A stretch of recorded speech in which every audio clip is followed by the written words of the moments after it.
I'll call this meeting to order. We'll stand and recite the pledge.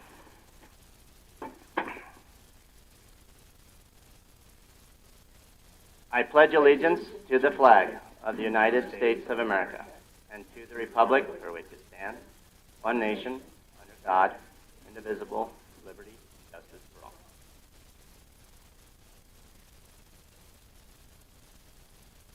Let's pray. Lord, we thank you for this day. We ask that you would guide our path today, and more specifically, our thoughts, words, and actions. Brief moment for your own intentions. A motion to approve the agenda. Second. Motion is second to approve the agenda. Any discussion to that motion? Hearing none, all in favor say aye. Aye. Opposed, same sign. Motion carries. Opportunity for public comment. Those wishing to come before us, I'll give everybody about 3 minutes apiece today. Anyone like to speak for public comment? Anybody like to speak for public comment? Yes, sir, Chris. Either one, as long as you just notice the mic is on and introduce yourself. Hello. Chris Greenberg from Piedmont, back again, the mining. Wanted to ask the commission a question. When you have not been researching your ordinances that you have created over the years, if they do put the mine in Piedmont and there's blasting that affects the value of the people's property around that, doesn't that fall underneath one of your current ordinances now? Is this? Yeah, I usually typically have the commission answer questions after your sure. Well, that's my basically. Yes, that's basically we have ordinances in place now, from what I've researched, in Meade County, and I'm wondering if we enforce them or not. And I go back to the Blackhawk people that have the blasting going on behind their home, and those poor folks there that go through that. I just wonder if we have ordinances that we don't enforce, or we just ignore them. I guess I don't know. If that concludes your testimony, I guess Commissioner Wazorek could. Yeah, I'll respond. I disagree with your proposition of your question. You assume in your question that we're not enforcing ordinances. No, that's what exactly you said. So there are ordinances. If they violate the ordinances, we'll attempt to enforce them. We'll push them. What we've told you before is we're going to have zoning, and that's your primary ordinance. Mere fact somebody moves in next to your house and maybe starts parking used cars or anything like that, even in a residential situation, could impact the value of your house. But guess what? Unless it qualifies as a nuisance, it doesn't violate any ordinance.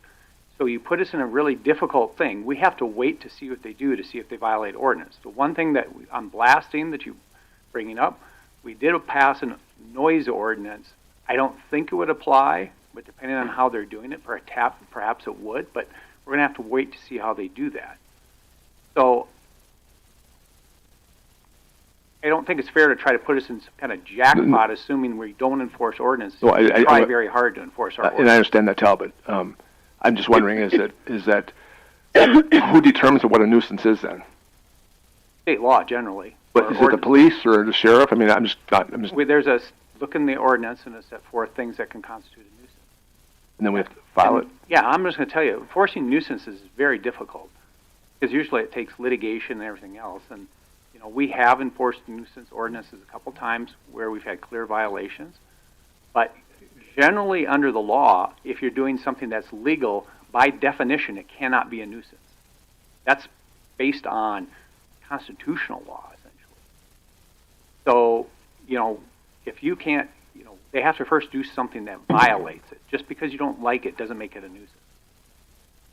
Now, I wouldn't like it either, and I certainly understand everybody's complaints about it. So, let's see how they operate, if they operate, and then we can see if their ordinances apply. Thank you for your time. I will give you an example. Well, first of all, I personally have not had any complaint about blasting from any individual. One of the reasons behind our last attempted zoning was the inability to do anything about nuisances, particularly junk nuisances. And there was a party who was along the Interstate 90 who had many, many vehicles, just a ramshackle. We tried doing something about it. We got nowhere with doing it. Even took that individual to court. Got nowhere. So then we passed that zoning ordinance. He campaigned very hard for it to be defeated. And that nuisance is still along I-90.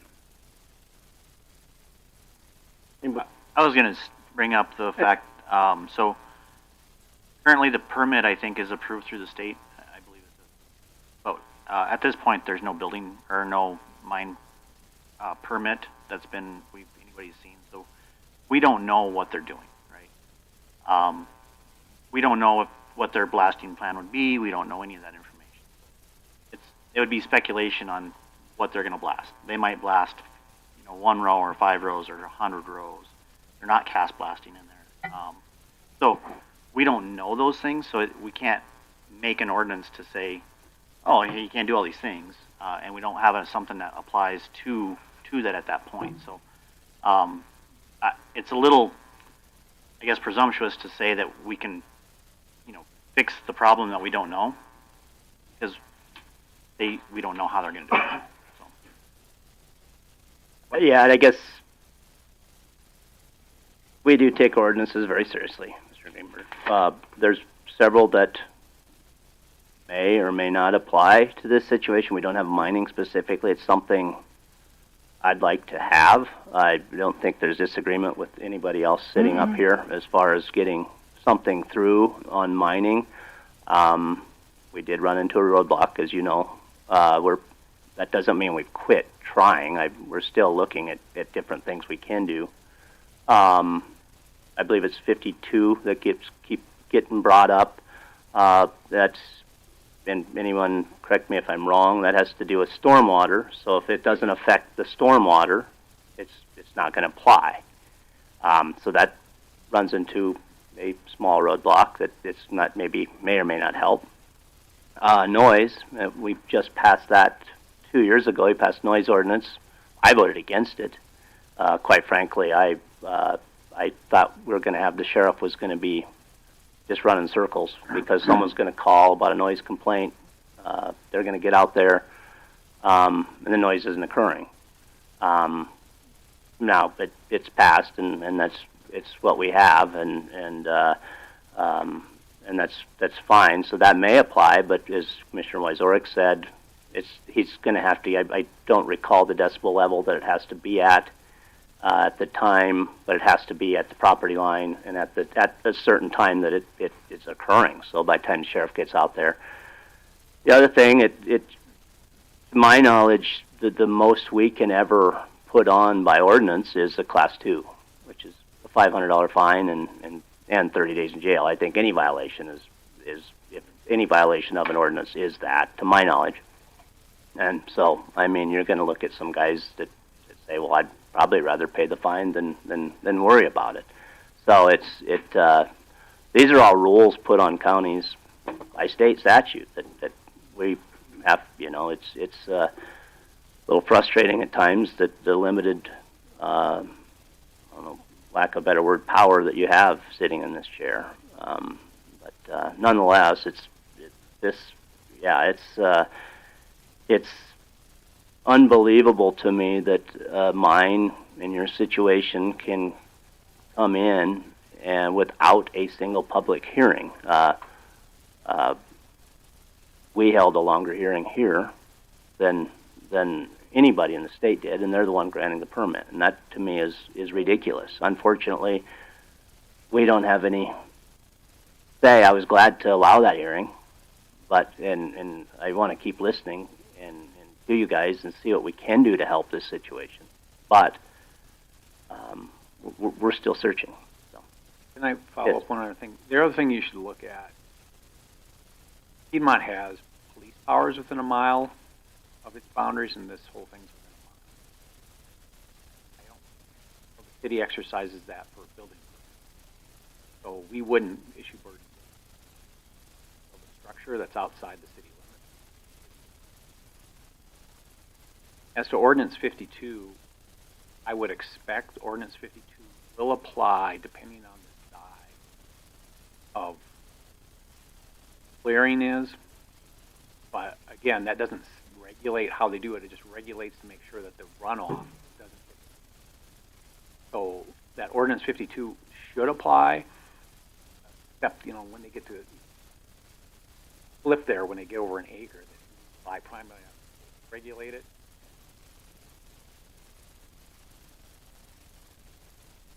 So again, that's going to depend on how much they plan to disturb at any one time. So there are some things that are going to apply, and there might be other jurisdictions that apply some of these. Well, and I could be wrong, but if we pass something that the state doesn't like, the state wins. Sad deal.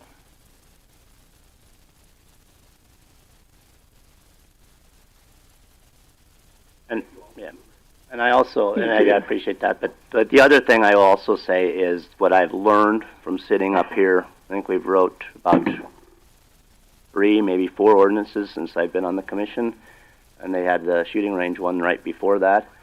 I do know the easiest way to fill this room is to start writing an ordinance, and you'll hear from both sides because it's on everything. Right.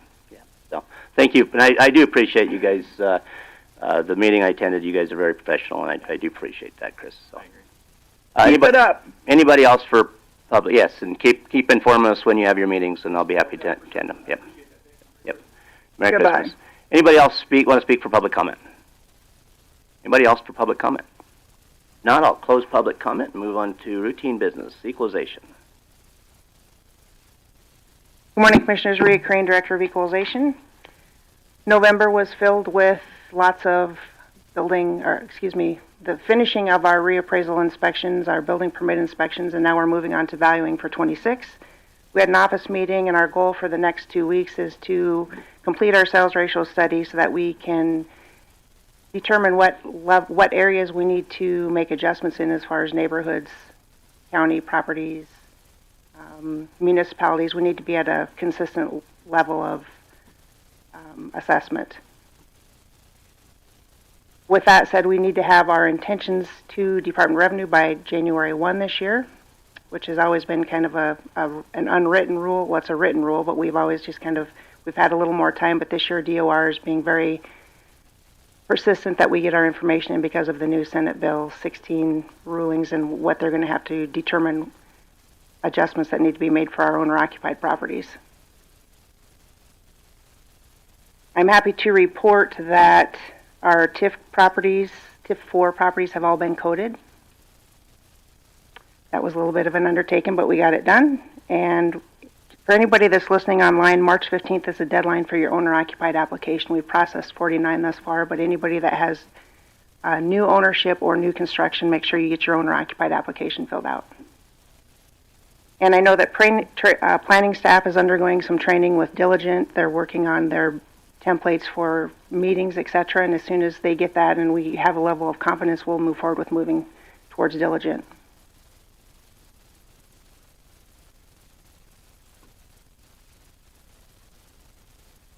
Any other questions for equalization? Hey, it's facilities.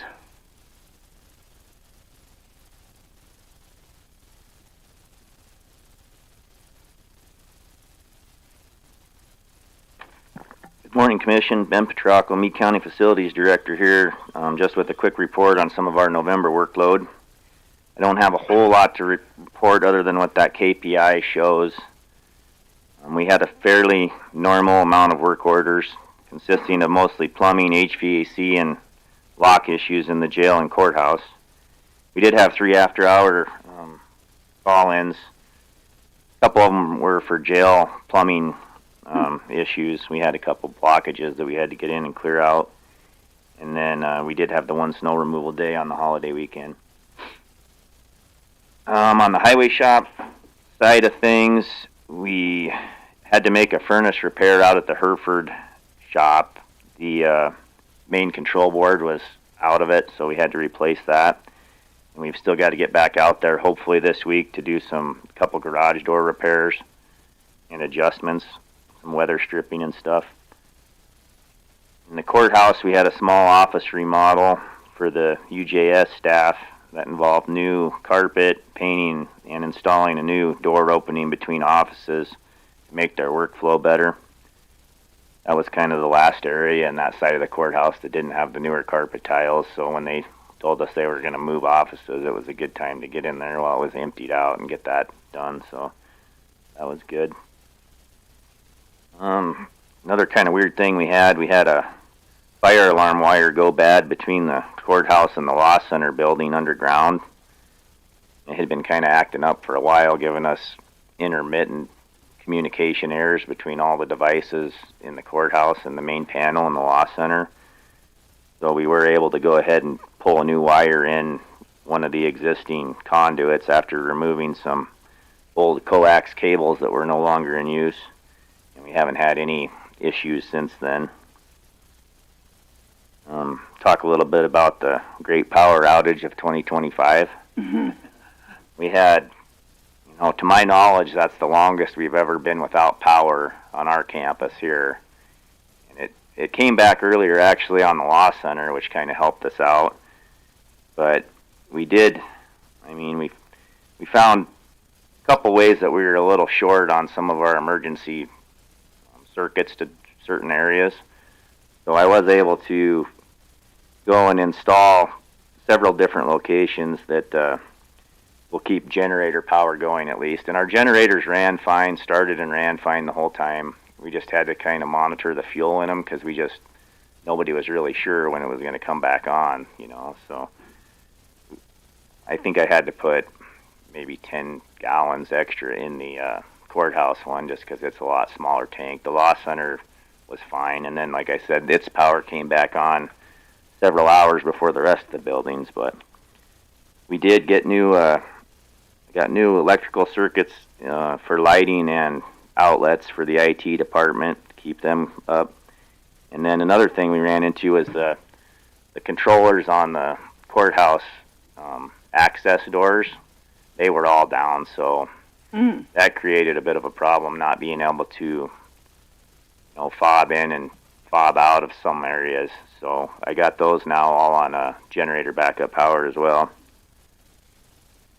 And I think the only other thing we changed was the sound system rack back here.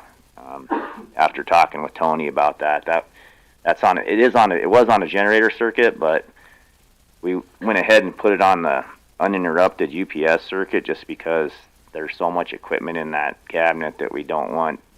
It's not good to have just a power shut down and then restart all the time on it when we do lose power. So we've got that on UPS now. Guess that's all I have to say about that one. What does UPS stand for? Uninterrupted power supply. Okay. So basically it doesn't, you can lose power and the batteries in there keep the AC voltage going until the generator kicks in, and then you're good. It interrupts any kind of blips in the power. Talked a little bit about the Law Center roof project. It's definitely behind schedule.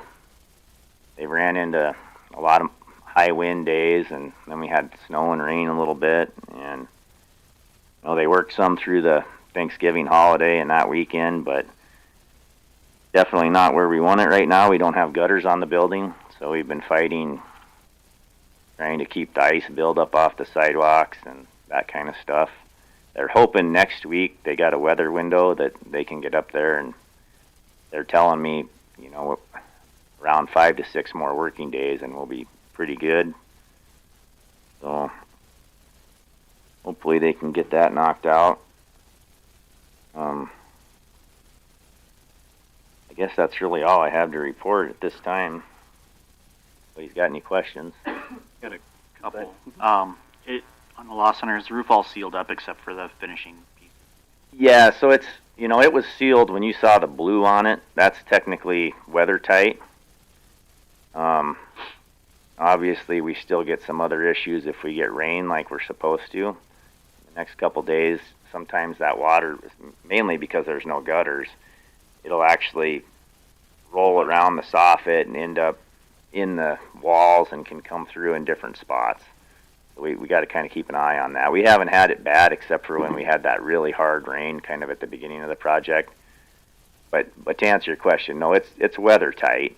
They've just got to put the rest. There's a few areas that don't have all the metal on yet, and then once that's on, they got to actually send this robot machine up there to weld all the seams. Wow. Yeah, so it's a machine that does all that. Wow.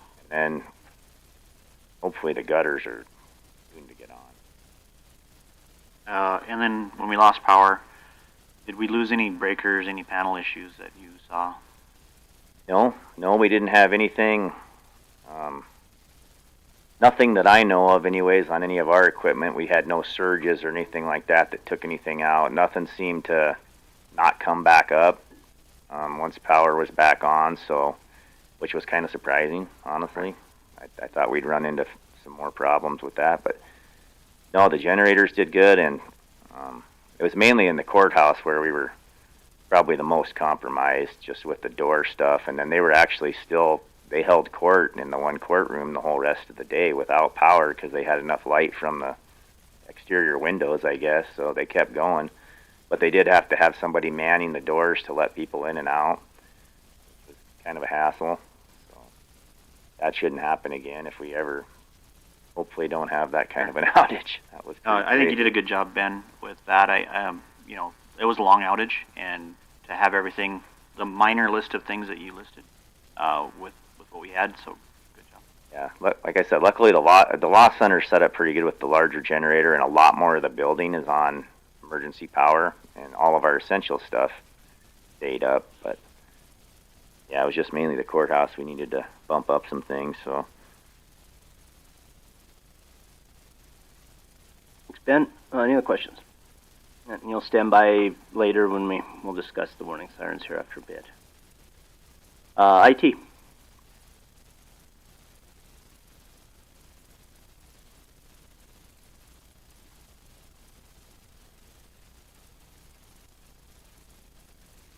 Morning, Commissioners, Meade County IT. KPIs, work orders kind of little on par, a little below last year's. Doesn't tell a true picture about how busy we were, but that's the number that's up there. Any questions on the KPI? Sorry, go ahead. I have an unrelated question. Okay. I stopped into the AT&T service the other day. See if something was wrong with my phone. Anyway, while I was there, AT&T now has, for first responders, internet service for $45 a month. And after I left and I was driving home, I thought, we have a lot of internet service and TV connection through Bass still, right, or Blue Peak, or whatever it is. And I think we need a price quote from AT&T with what they would charge us to use that instead. And it's, so I said, well, what's it cost for all the routers and stuff, because I'm kind of cheap, and I put in my own routers so I didn't have to pay that monthly thing. And they have a white cone that everything comes through, or a cylinder head, so you don't even need those things anymore. And I just thought perhaps, because we've got I don't know, you might give that Keith a jingle over there and Okay. see. Yep. I wasn't aware of it. I am aware of discounted. Yeah, I know you're aware of that. Discounted pricing for phone stuff for the county Yeah. that employees can take advantage of. Right. I'm not sure if that's what you're speaking of. Yeah, it is. And so then they went ahead and said, now they've got this new thing with the internet, and supposedly it's the latest technology. You're just talking about a wireless home internet base. I'm talking about, we have the internet here. We also connect it to our TVs over in the jail and all that stuff. Supposedly everything had run $45 a month, and that includes all the equipment. And that's for an individual, so. Right. I'm not sure that you're referring to potentially a business plan replacement of what we currently have. Yeah, I know we might get a price quote. Right. Yeah, I can certainly look into it for you and get you numbers, but I think... I would be reluctant to move off of hard lines. No, yeah. And that's generally how I think, if I understand the question correctly, I think Doreen is primarily relating to the jail setup for TVs and stuff, for the pods. Well, yeah, we've got TVs in more than just the jail. And anyway, just give him a jingle and find out what his latest stuff is, would you? Yeah, we could. Because, you guys talk a different lingo that I don't understand. Okay? Just call me Judge Judy. She doesn't understand either. But she's the highest price paid woman in TV. I'm the lowest paid female in Meade County. I think you should, I think there's a job opportunity there. Are we? Create a YouTube channel and off you go. Judge Creed.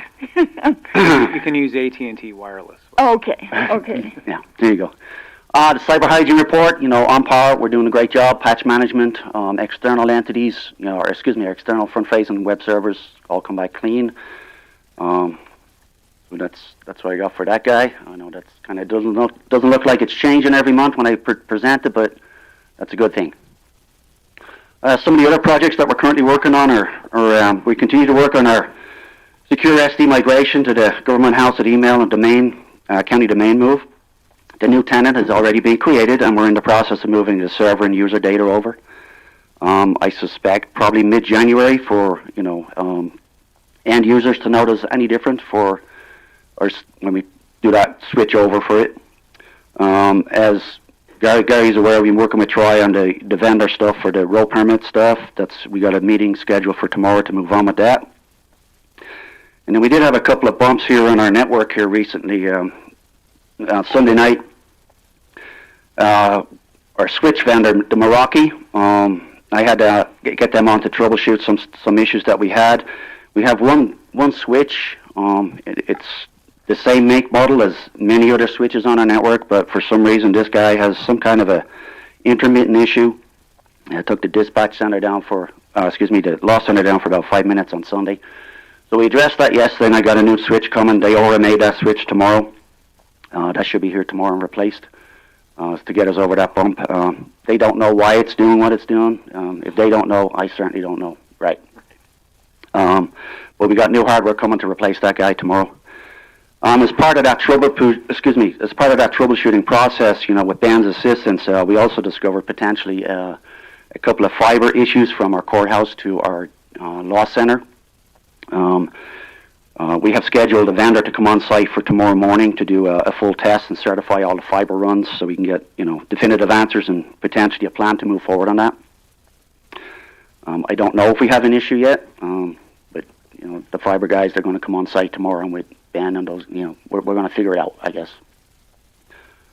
And then last but not least, we just got through our Dakota State University pen testing. That's kind of, high pressure for me. Make sure that everything's up and running. I'm very pleased to report that nothing too alarming was found, and all that, the stuff that they did discover is going to be relatively easy to address. I'm currently formulating a plan to start working on that, January.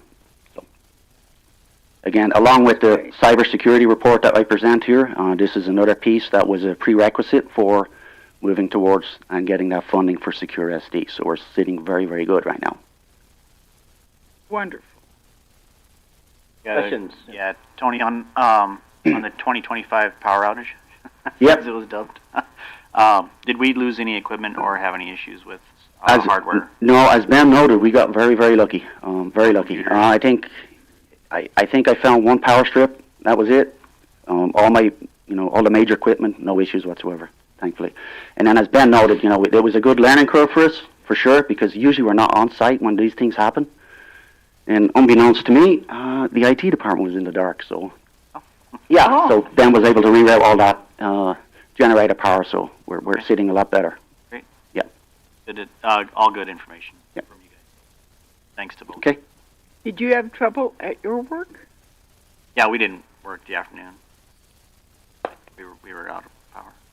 I mean, we had laptops until they went down, and That was where I was. I was able to work until the laptop stopped. yeah, we use cell data on our phones. Yeah.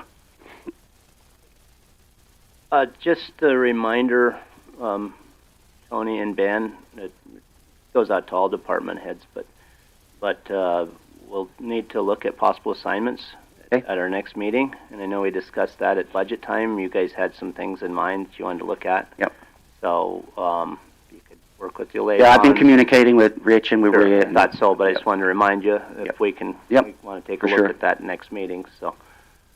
I don't have that too crazy. You'll be happy to hear. So. Yeah, no, and I remember most of it from budget time. I know if you had Yeah. something else that you had on your wish Right. list that we need to take a look at. We don't have any final numbers yet, but Okay. Sounds good. just wanted to push that out there. So, thank you. Thank you. Planning.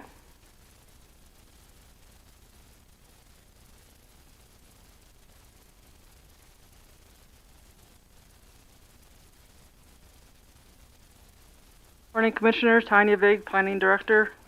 November, still on task for building permits. Took in 59. 25 of those are building 8 or new single families, which is good to hear. We're still building like crazy.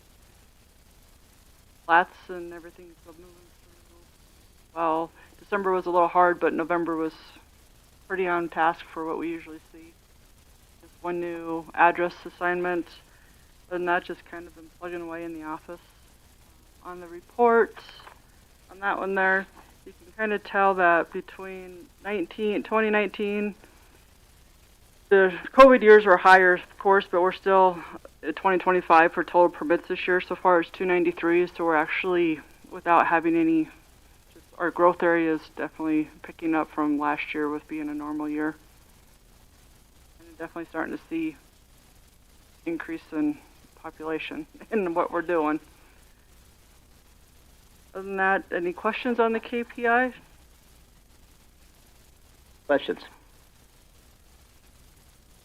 Thank you, Ms. Dick. VSO, Emergency Management. Sean's here today. But on to Highway.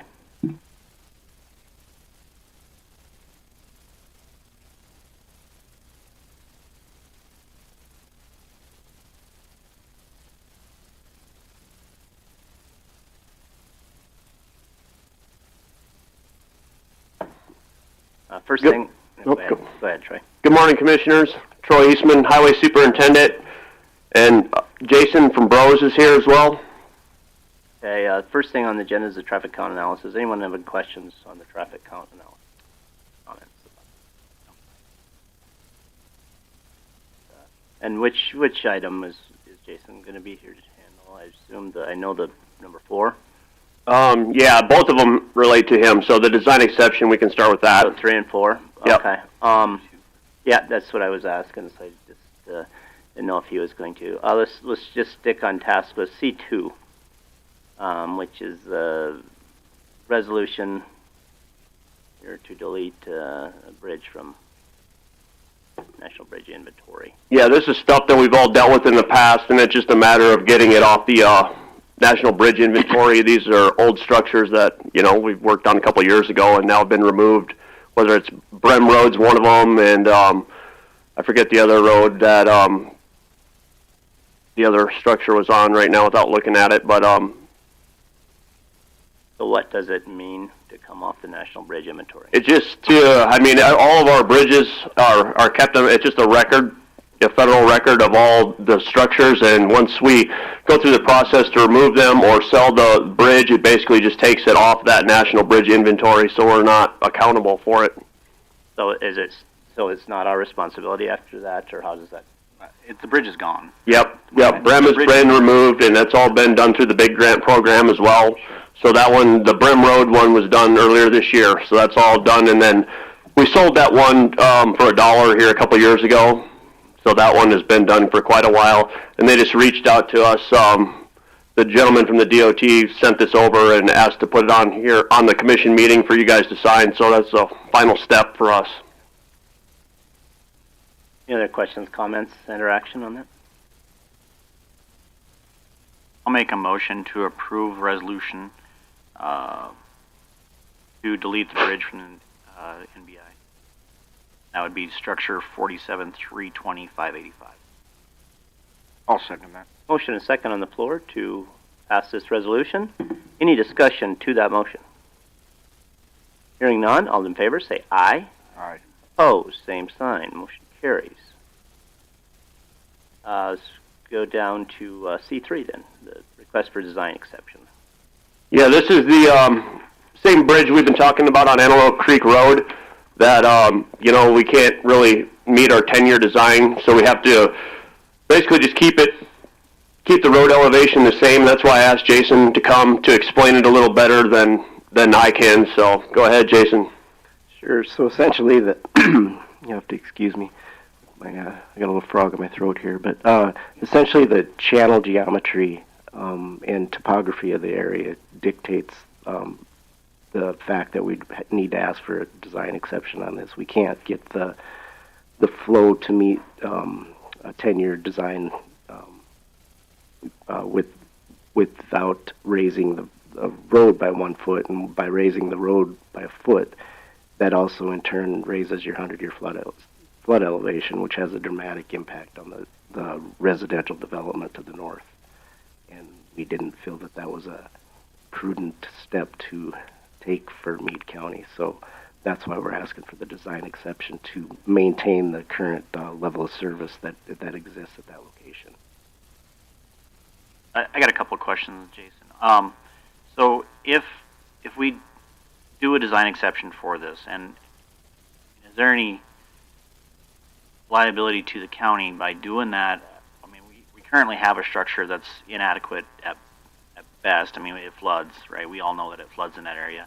I think the current design is at like 6.7 or something like that is what we're roughly passing. It's a 6.1 overtopping event. You know, and I've seen it overtop a number of times since I've been on the commission.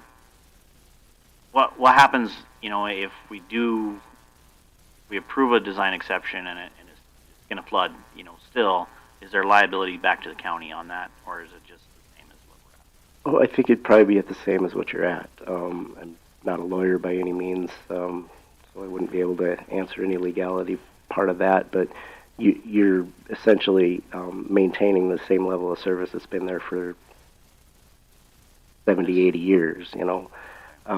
So I don't think anything would change in that aspect. Even if you were to meet a 10-year design, which would be what the minimum requirement typically is, in this case it would have too big of a, it goes in the opposite direction of legality. It brings in too many other things. You'd still have that same type of legal issues potentially with the road overtopping. It's still going to overtop regardless of what you do. If you stay at a 6 point, we'd actually increase this to like a 6.3 level of service overtopping versus a 10-year. So it's still going to overtop. It's just a matter of we're limiting the future potential liability on expanding that or raising that flood elevation, and we don't want to do that for that residential area up there. And your current, I mean, this kind of ties it all together with the second piece, but current options are either a span bridge like it's there now or box culverts. Correct. And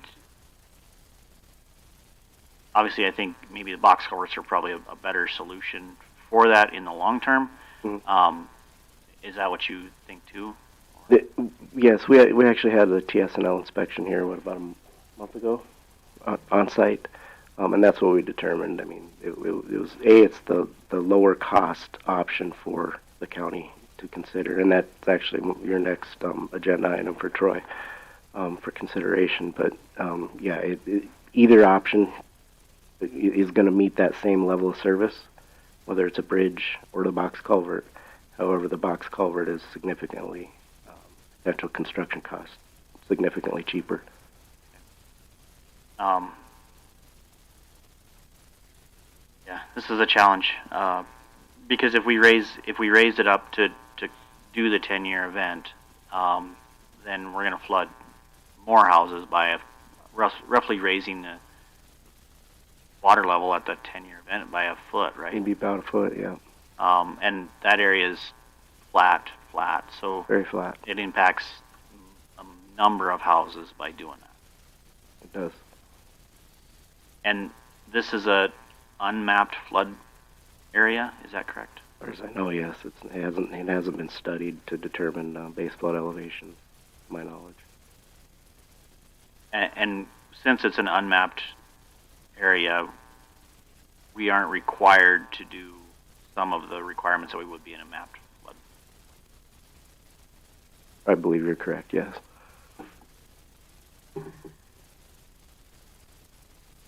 Any questions, comments, and/or action? So I am a lawyer, but I'm not an engineer. So I'll ask an engineering question. So how do you get around that? Do you just need more culverts? You need to, it's just the way the creek runs through there to, because when you say you're going to raise the road by a foot, how far going down the road would you have to raise the road, or? We would have to raise the road by a foot, basically up to the road crossing that goes into that development. The Royal Run Road. Yeah, so in which with the creek dictating basically how that flood plain works, the length of structure to cover that would essentially have to run from where its current location almost all the way to the north to encompass that. So you're talking, 800 to 1,000 foot structure, which is because it's not feasible. Yeah, the creek flattens out there during it flattens a out wet there. year. Yes, that's what. And the entire road acts as a holdback. Yep. So unless you're going to put multiple points for that water to go through. Right. Exactly. Kind of a choke point for the water. It very much so.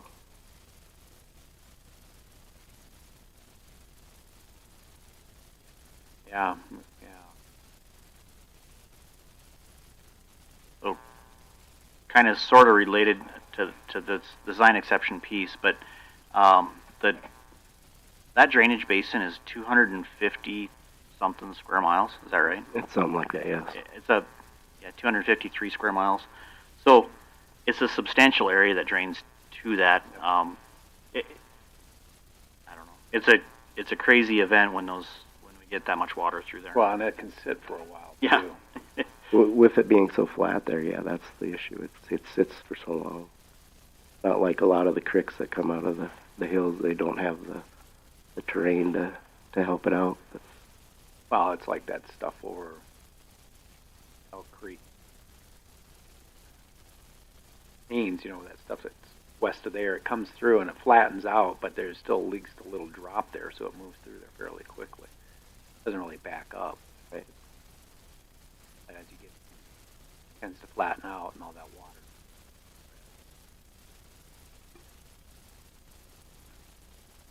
So we would need action to approve this design exemption, I would assume. Is there any other questions, comments? I guess, Mike, one question would be, does it make any sense? What's it, a 2-box culvert kind of fix? It's a 4-barrel box culvert. No, it's a lot of box. 4-barrel, 10 by 11 box. The big Past box. the 2-year event. Wow. Yeah. I was going to say maybe we just put an extra box culvert in it, but I think when you start citing 4, that gets to be a lot of culvert space. Your other issue in that area is your soils are not really conducive to moisture, to taking it in. They're really fat in a lot of those areas, so it doesn't have a place to, once it's out there, it's not like it can get into the sand and go back into the ground, and groundwater just sits there. So you're losing both areas, realistically, flat and no absorption at all. Good point, yeah. What's the bridge at? You said a 2-year event is what this would do, so what's the bridge at now? I guess essentially same thing. It's the same. Be the same. We're not improving the. You're asking to build it the same. 6.3, I think you said. Yep. Currently, it's at a 6.1 level of service. We'd be bumping it to a 6.3, which essentially just essentially the same thing. So basically, you're saying you did with the houses there. There's really nowhere to go. Yeah, I mean, it makes it very difficult. So on the request, the current ADT is at 56, and that's from the DOT numbers. Is that where that comes from? DOT numbers, yes. You know, obviously, I think our numbers are maybe higher on that road. Could be. Is there a benefit to having a higher number on that road or a lower number on that road? It doesn't affect the hydraulics numbers. Right, but the big grant portion. For that, well, for the big grant, you score 57 some points, I believe. We're doing good on so that. So you're fine there. That would have very little effect. And I think you're already getting the maximum points you can for your ADT anyway. Yeah, so it shouldn't have very much effect on that at all. And your recommendation is to approve the variance request based on yes. all of the information that you Yes, that's what we're recommending. The variance provides for less harm to the existing structures. It does. It really does. And to gain to a 10-year event that it's still going to overflow in this case, the benefits don't outweigh the potential liability to the county, in our opinion. So. Any other questions, comments, interaction? I'd make a motion to approve the design exception. I will second. Motion is second on the floor to approve the design exception for structure 47-270-575. Any discussion on that motion? Hearing none, all in favor say aye. Aye. Opposed, same sign. Motion carries. Let's go to C4. Okay, this is the application for the bridge improvement grant, the same structure we're referring to.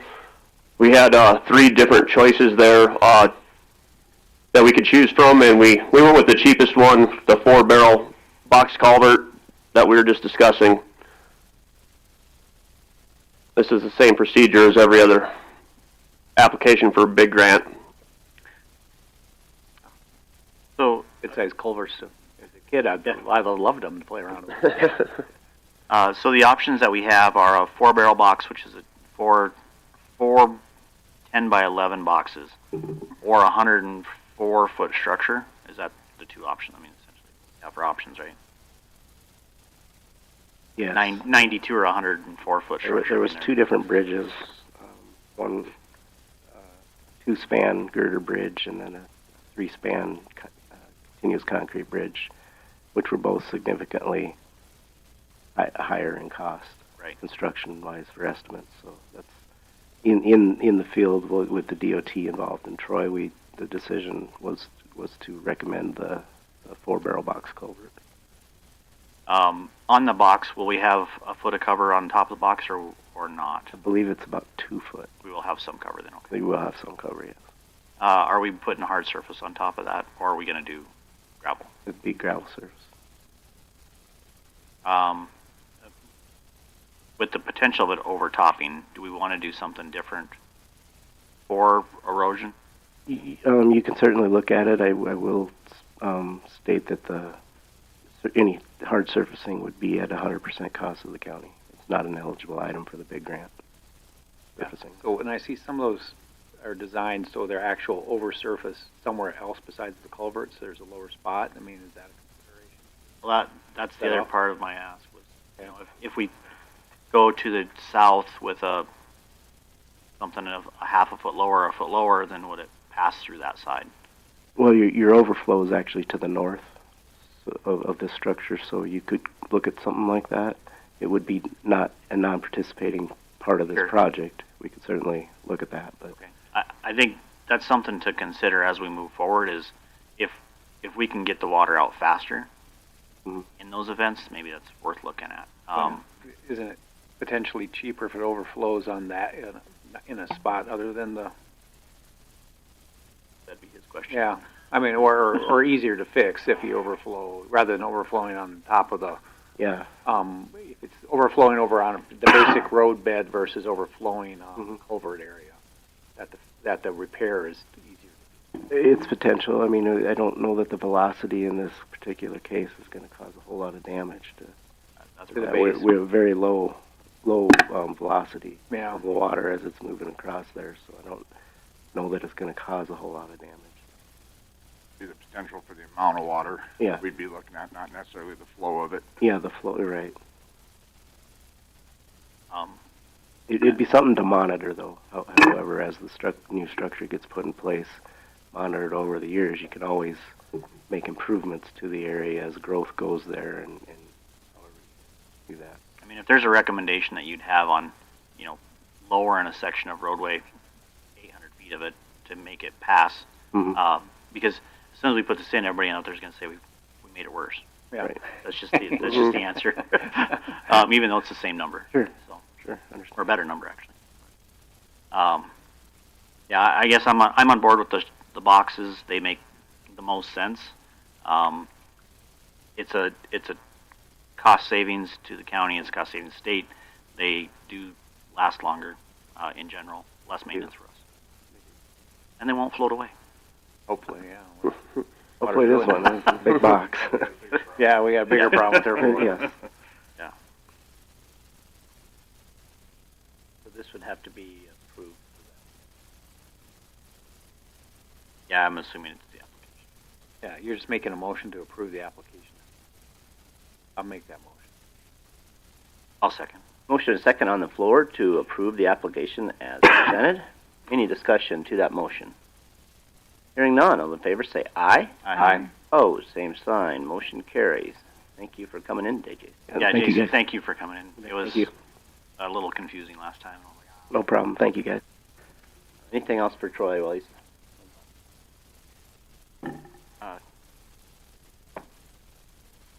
Okay, thank you guys. Just the comment on what we need for assignments next year, if there is any. Obviously, that goes to all the department heads. Sure. Brings us down to D on our agenda. It's contractor's excise tax update. We've been, Commissioner Liggett and I, and as well as Troy and Tanya and Rhea, has been working with the City of Box Elder on some ideas to possibly pull in some excise tax for the construction that's going to be going on at Ellsworth. And Robert Tim is here today he's kind of been the leader of the group, so to present to us. Go ahead, sir. I think your mic's off. Yeah, turn your mic on. Push There you go. It's push. Well, it's a green light, but it doesn't look like it's My name is Rob Tim. I'm the Government Affairs Director for the City of Box Elder, and thank you very much for your time today. Just have a quick, brief presentation.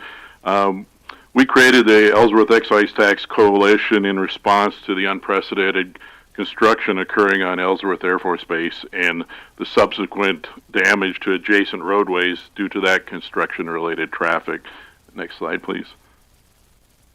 Just to give you a little brief update, you all know Ellsworth Air Force Base is a huge economic driver here in western South Dakota, nearly $900 million in economic impact, and this is before the B-21s even show up. And so it's estimated that we're looking at probably $1 billion economic juggernaut after the B-21s show up.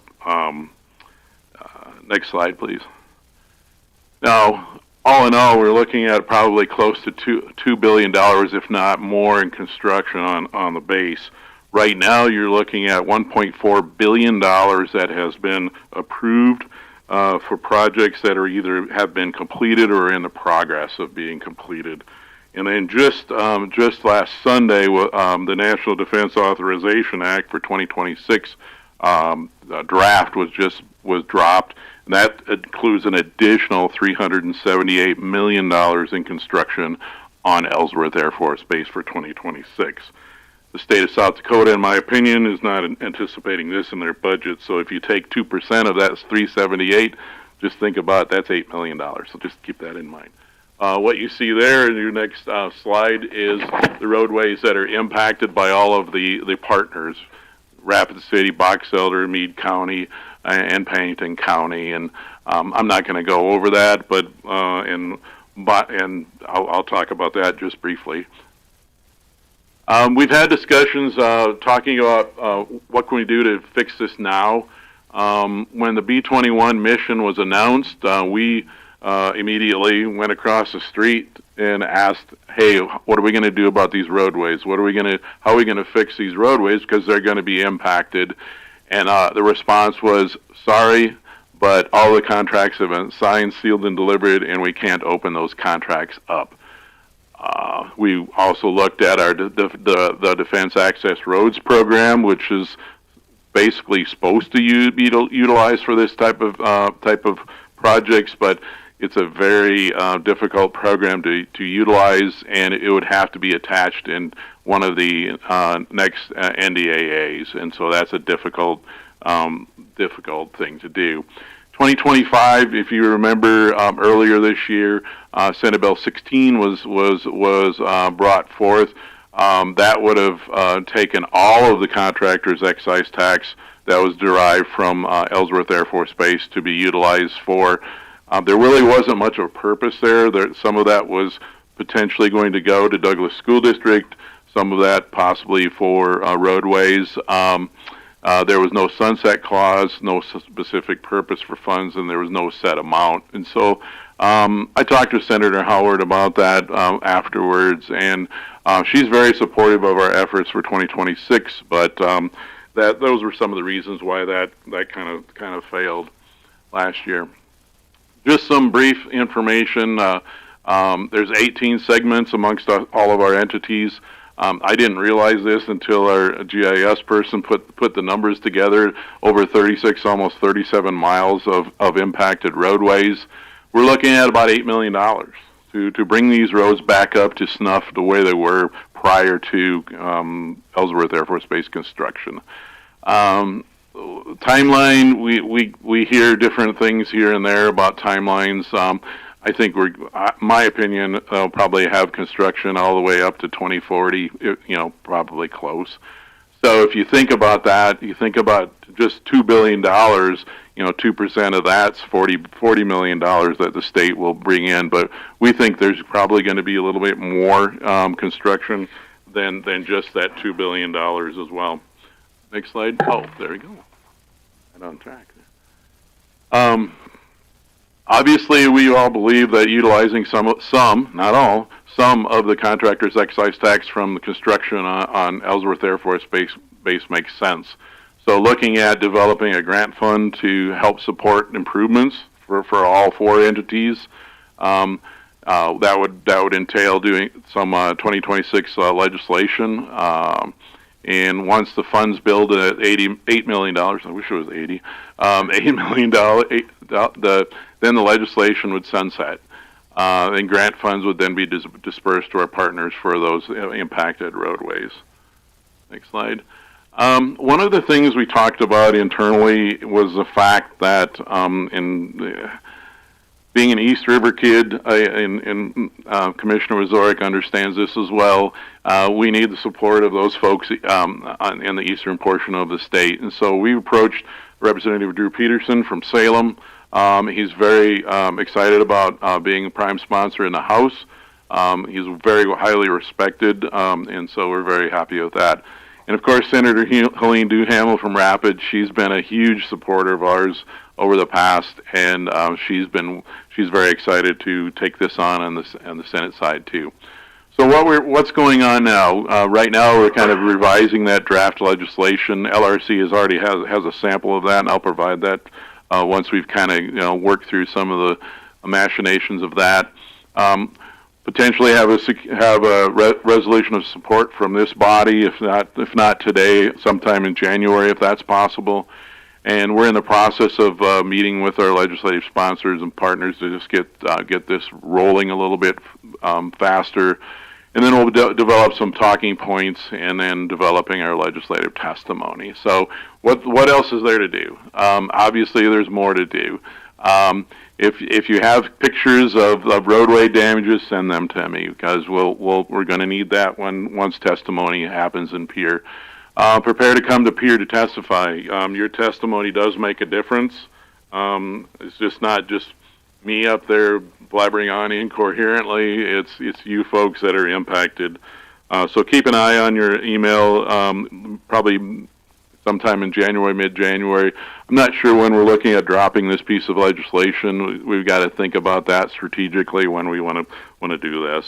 And so this week, all West River legislators will be getting a letter from me, saying Merry Christmas, of course, but then also asking for their support for this effort as well.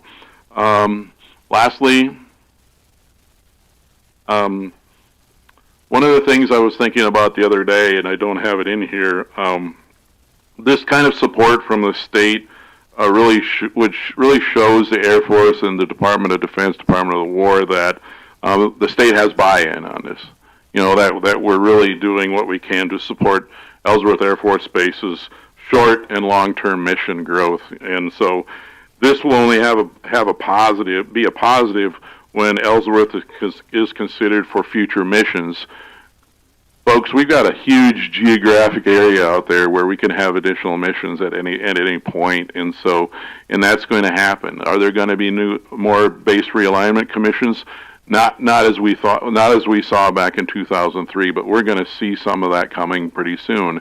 And some of those missions will be realigned and will move to different locations throughout the globe and in the United States. And so we want Ellsworth to be ready for that, be ready, prepared, and willing to take on those additional missions. So thanks, Commissioner Liggett, Commissioner Deering, and Mr. Eastman for your help and support in getting this information, and I'll stand by for any questions.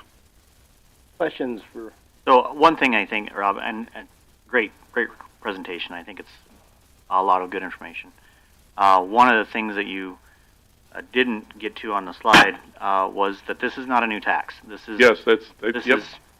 tax that's being collected for the projects that impact the area around the base. So, obviously the tax is from the work being done on the base, but everybody's going there. So, and I think that's the key, and I think that's a great message, and I appreciate all the work that you've done. And Commissioner, this is not a new tax. It's just using the money that's being collected. Yes, sir. Thank you for pointing that out. I appreciate that. I don't understand. You collect the 8 and then it's granted out somehow. Who decides that? That would be determined by the needs of the 4 entities to start with, what the identified roadways, and then we're thinking right now. Initially, the legislation was going to forward the money to the Box Elder Economic Development Association, but we're looking at potentially, we've talked to DOT, state DOT, as being the entity that could utilize or actually have that in a deposit in a fund that everyone then could access. And so would it be like so Box Elder would make an application? Correct. Here's damage done. Correct.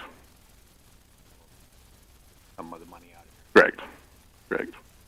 Yeah, I think that would make some sense because it kind of would follow like a bridge grant. Exactly. That's exactly right. But but that was a question that was not answered by your presentation. How that money gets doled out? Just it gets doled out by somebody. Mm-hmm.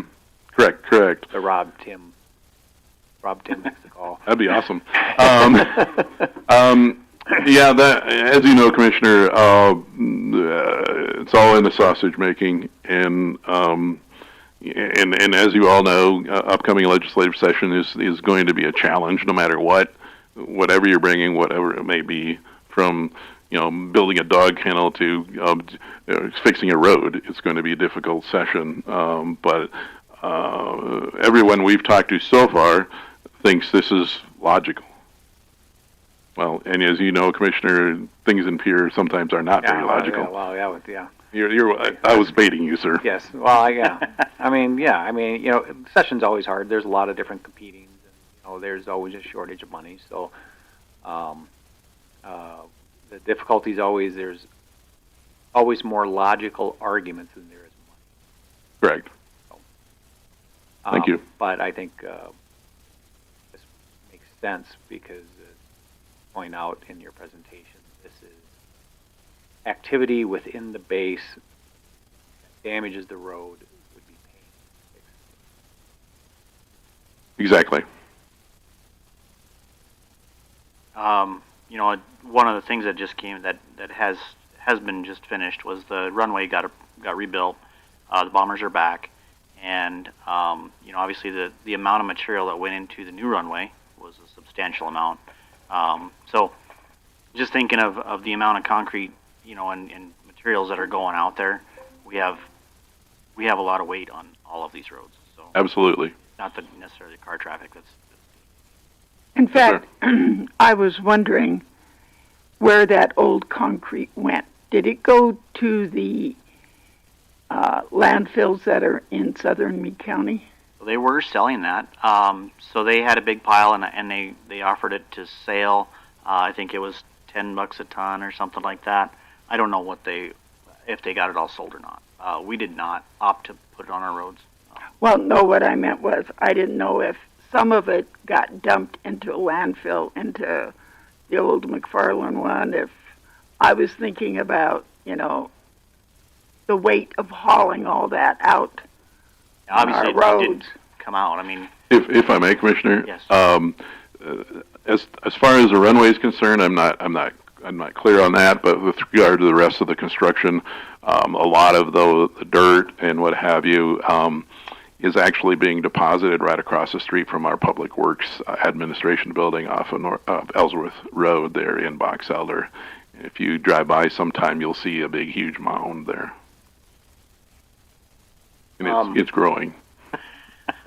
Yeah, I was like you said, there's some sausage yet to make on this, but I was pretty excited when Mr. Tim approached me about this. It's something I've been concerned about since I've been on the commission. Obviously, it's very tough to keep up with our infrastructure as is, and the growth that's going to be coming from the base keeps me up at night, to be honest with you. And it's going to fall on local governments, local school systems, local counties, the counties to build that infrastructure. And until you brought this forward, there really hasn't been mention of. There's been mention of Douglas school system, and they certainly will have a need for some money. But there really hasn't been mention of the other local governments that's going to be responsible for the infrastructure. So I was tickled to be part of this, and I asked Rich if he would join me as one of the highway liaisons, and I think it's good going forward that we do this, and it's also given us a chance to work with City of Box Elder, which I think has been due for some time. Thank you. I appreciate it as well. That's why I think it's important what Talbot brought up with what group will determine where the revenue is spent. I thought it was great that the Douglas school system got that money that Helene brought forward in that bill. But at the same time, I knew the amount of growth and development that is taking place in southern Meade County and how it also impacts the Meade 46 school district, and I would assume the Rapid City school district is also impacted, but neither one of those entities got any money. So I would hope, if this goes through, that all that money does not go to just one entity, and that's why I think the control of the purse needs to be specified, or at least something written in the bill so it's not just one entity getting all the pie. You know, I go to Black Hills Council and Larry's always there, and he's the mayor of Box Elder, and some of us could almost fall asleep listening to everything that is being built and added on there. Commissioner Creed, I won't tell him that. I teased him about it. My office is right next to his. And, you know, almost all that is going into Pennington County, and then what's happening over here in little old Meade County? But anyway. If I may answer, Commissioner Creed, much like I said to Commissioner Wazorek, I think having that third party, or that external entity, like a DOT of some sort, being that body that you're talking about would be worthwhile. Yeah, because really, when it comes to building roads, that wouldn't even cover those 30-odd miles. And if we got it all. I think one of the things to be, cognizant of is, the $8 million that number that got brought up is, coordination between all of the four entities of here's the impacted areas and here's the impacted estimated costs for those. So I think that's something that, we can always fall back on for that, divvying out that money. So, it wasn't just a number that was picked; it was a number that we put thought into. Yeah. If I may, Commissioner Liggett, those numbers came from each of the four entities and each of the roadways that were impacted. These are the estimates that the entities provided. Any other questions, comments? We do have a resolution before us. We could pass it on to our next meeting. I think it would be somewhat appropriate to pass it today. It would just show support as much as anything. If a bill certainly if a bill comes out and we don't like the looks of the bill, we can back off out of it at that point in time. But I think it's important that we show support for this project, if nothing else, going forward, and just to keep working with Mr. Tim and Pennington County and Box Elder and go forward. So I guess I'd certainly like to pass it today. First time we've seen it, so if you guys aren't comfortable, we can look at it next meeting as well. But I think we can. I don't see anything in it that. I'll make a motion to approve Resolution 2025-33. Second. Motion is second to approve Resolution 2025-33. Any discussion to that motion? Hearing none, all in favor say aye. Aye. Opposed, same sign. Motion carries. Thank you, Mr. Tim, for coming. Thank you, Mr. Chairman. Members of the Commission, you'll be hearing from me. Thank you. Thank you. Good luck. Let's take a quick break before we get into morning sign.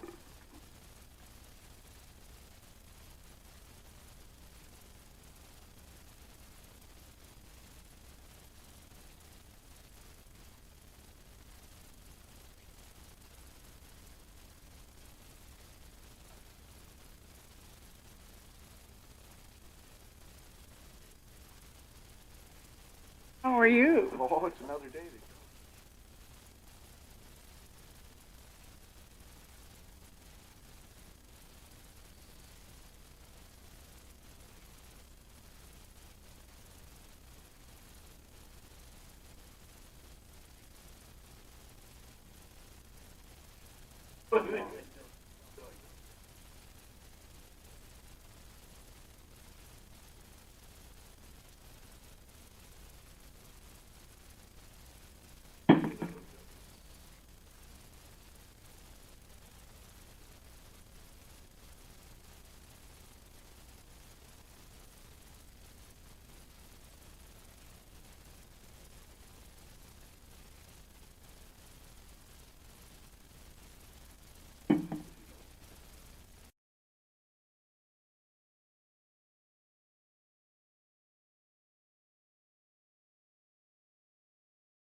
Order. Next thing on our agenda is the facilities emergency management warning sirens. Ben's not here. I have had several conversations. I know we've had some emails going back and forth. Commissioner Severn was on them as well. We have these warning sirens throughout the county. Seems like are continually dealing with batteries and some maintenance that goes on into them. I've asked Ben if he would put together a cost sheet of typical maintenance that goes into these. It's somewhat alarming. Probably the biggest number, if we need to upgrade these, and to upgrade them, it's going to cost somewhere in the vicinity of $122,000 to just upgrade them. And I think he put an estimate. I can't find it right here, but put an estimate of about $25,000 to $30,000 annually that he puts into it. Almost $30,000. So it is my opinion. I've also had a conversation with the sheriff. Don't really want to speak for anybody, but they're not here. But at the same time, we've all agreed that these are somewhat outdated. We have the capability of receiving text messages. There are some municipalities that use them. I just thought it'd be good to get it on the agenda so we could have a conversation about it and let everyone know the direction we would like to go with it. Ever anything? I was alarmed at the annual cost, and I didn't realize as much went into those things as it actually does. And then when you sent the quote over for my fear, if we just keep the annual cost, we don't upgrade these, is in the next 5 years, which is what it would take to pay that off at the current cost, is what have that cost then replace them in 5 years, and you're doubling up on your cost.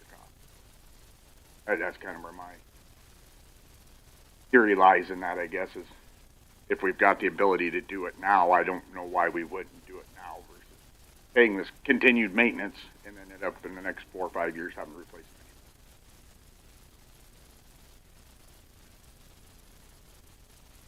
it. Any other questions, comments on these?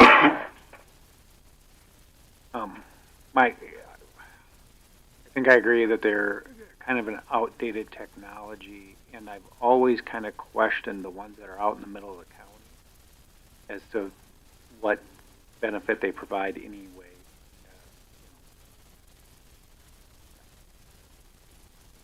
Just don't get much coverage of population when you put them just kind of out. County. So, spent a lot of money on the updated technology.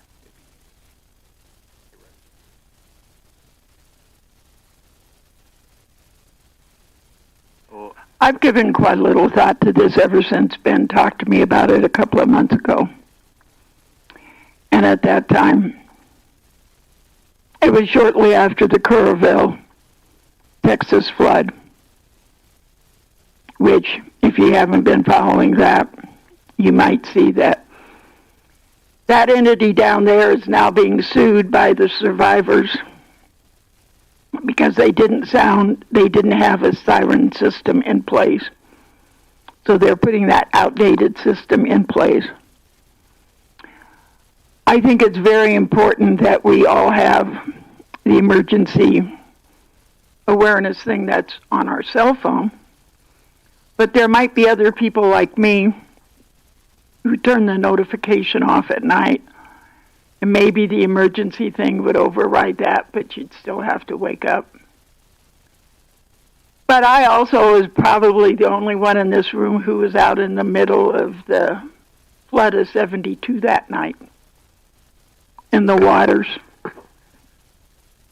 And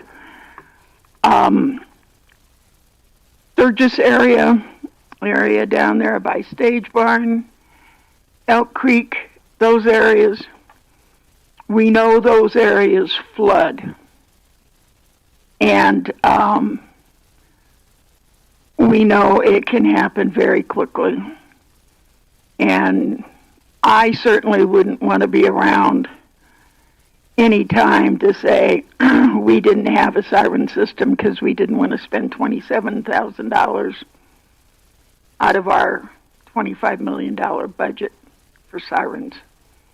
And I don't know what's happened to the one up there. I think it's 80-some thousand to fix the one over by the courthouse. To replace the Yeah, one that because you came said that down. pole is dangerous or whatever. I don't know if you ended up taking the pole down yet or not. It is. It's been all removed, and I kind of walked in on the middle of that. I know. Apologize. I Just know. introduce yourself. I did want to make something. Ben, if you could just introduce yourself. Ben Petrocco, Meade County Facilities Manager. So, to give a little history, I've been kind of doing the maintenance on these for about the last, since they went in 18 years ago. And I heard I did hear you talk about the 27,000. Yeah. And so that's kind of what we've, including the power costs and everything, all the maintenance, that's what we've been spending to keep these things going, roughly. Right. Now, going forward, it's going to, I think that we got to do a lot more. It's going to cost. Yeah, if we want to keep them fully functional and reliable, I think we need to, just because of the age on them, and and that's where those other numbers come in, kind of on the contract side of things, where you hire someone every couple years, every other year, to go up the poles and give the siren a full once over, because as we found out, sometimes our software doesn't even show that there's a problem. It shows everything's working fine, and then they go to set them off because they actually need them, and one of them doesn't go off somewhere. Where we came up with that, I strongly feel going forward to make sure, if that's the direction we're going, we make sure they're reliable, I guess. Yeah, you're talking about that $87,000. No. Get my stuff straight here. So the $87,000 is that includes all the upgrades that ASC proposed that they think we need to bring them back up to where they should be, right?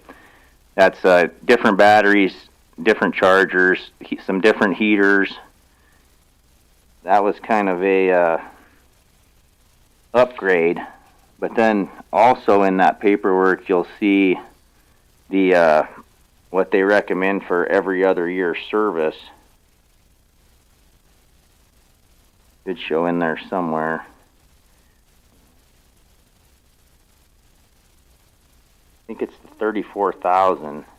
When you were talking to them, Ben, right at 34,000. Were other communities still staying? I mean, do they have a growing business, or is their business falling by the wayside due to the fact you can get stuff on your cell phone? We didn't really have any of that kind of discussion at all.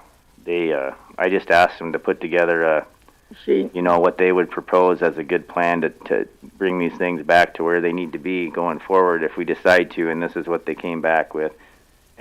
And this does not limit the municipalities for their sirens. I mean, currently Somerset owns their sirens. They've taken over their maintenance. They've taken over their stuff. Yeah, they have two of them. And so they maintain theirs.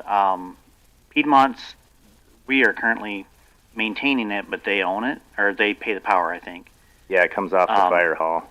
So, there's nothing to say that if we discontinue siren, I live 4 miles from a siren, I can't hear it. So, for me, I understand in the cities, it may make sense, but I think that's a municipal issue and maybe not a county issue. So, because Gary can't hear one, and he's paying the bill on these. I can't hear him. But you can probably hear one because it's similar or close-ish to your house. Yeah, sometimes I can hear the Elk Creek one if the wind's right. Elk Creek. Yeah, that one's probably the farthest out away from any. That one's kind of out in the middle of nowhere a little bit. That Peterson Road and Feather Lane one's really. Yeah, on that section line out there. The Weston Heights one. problem. When you serve with Weston Heights is the only Yeah, that place. area right there for sure. that area. The issue I see, I've been in town and heard them go off. I've also had a tornado that took our house here about 10 years ago, but Really? without obviously siren. But the problem is that I see with them is there's no code saying there's obviously the tornado, you see a cloud coming for about an hour, so you know what the siren means, but you're already preparing for something bad coming before the siren goes off. I've seen floods. Usually you could make the argument what would happen if this was at night. Usually you're secure in your house at night. If you're not, you see a cloud coming or torrential downpour or rain, you're going to know a flood's going to hit.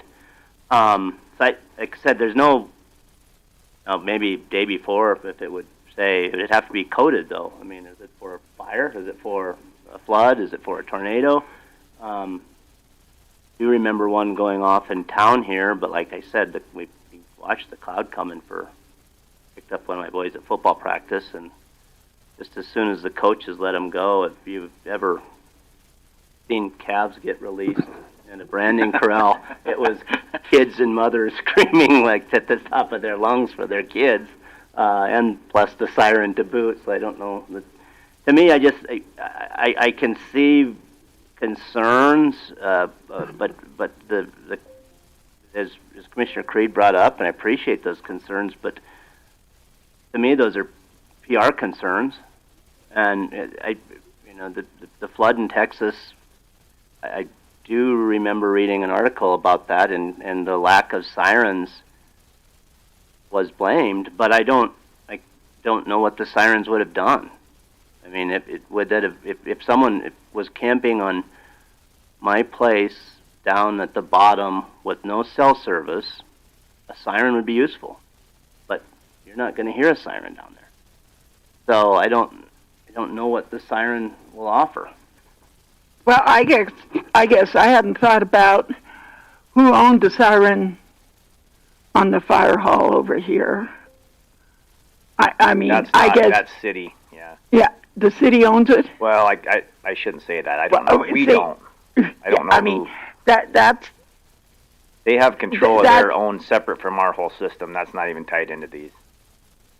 Okay, so their siren, they have another siren that's different from this one? They have a small one. Okay, is that the one that's on the fire hall? Yes. Okay. Yeah, they have their own that they can locally activate there. But it's not tied into ours. It doesn't go as far, does it? It's a pretty little unit. I don't know how far you'd actually hear it from, but I just know it's not. Yeah, that's completely separate from ours. There's one up on Jack Pine Gypsy's Hill on the very top there. That's one of ours. I was going to say, I think we probably have 5, maybe 5 within city limits of Sturgis. There's one out on Whitewood Service Road, Jack Pine Gypsy, Southwell, High School, Highway Shop. Law Enforcement Center had one. Yeah, Old and then Starlight Hotel. Black Hills Special Service out just south of across the interstate from Blucksburg. Those would be all the ones One within. by the national. Well, most of the time that Bear Butte has flooded, it's generally happened at night. And I can remember one night, Mayor Meckling and some other city people, there was a double wide right out there on the bend on that one trailer court.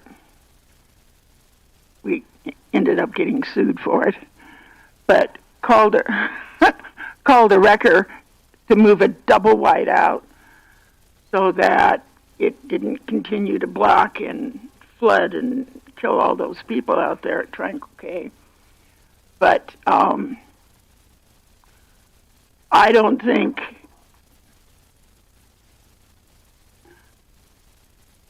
it is really hard to explain how treacherous Bear Butte Creek can get.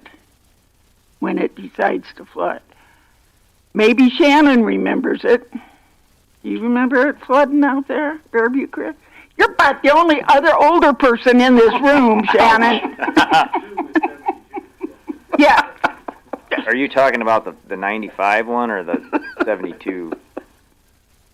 Shoot, there's 72, there was 95. 95, it came over the S curves and flooded the soccer fields and all that. Yeah, and But on something like that, I guess I don't know the protocol on when they set it off for flooding or whatnot. These have never really been used for that. It's been mostly tornado concerns. Really? And they set one off for a major hailstorm one time. I remember that came through and got the buffalo chip pretty good. But I'm sure they can set them off for floods, but I don't know who makes that call as when to do it, I guess. I don't know. It probably goes back to the Kerrville deal, which was when was it the dispatchers called to activate the sirens and the alert? And I guess maybe that's something if our emergency manager was here, we would know if there's a particular protocol. Yeah, he would probably know. But and I guess that brings up the question: is do we take on more liability by having them and being responsible for them, and them not working, or somebody not turning them on? I guess from my standpoint, that's my biggest fear is everything looks like it's working good, and then we don't have one go off for whatever reason, which has happened. Yeah.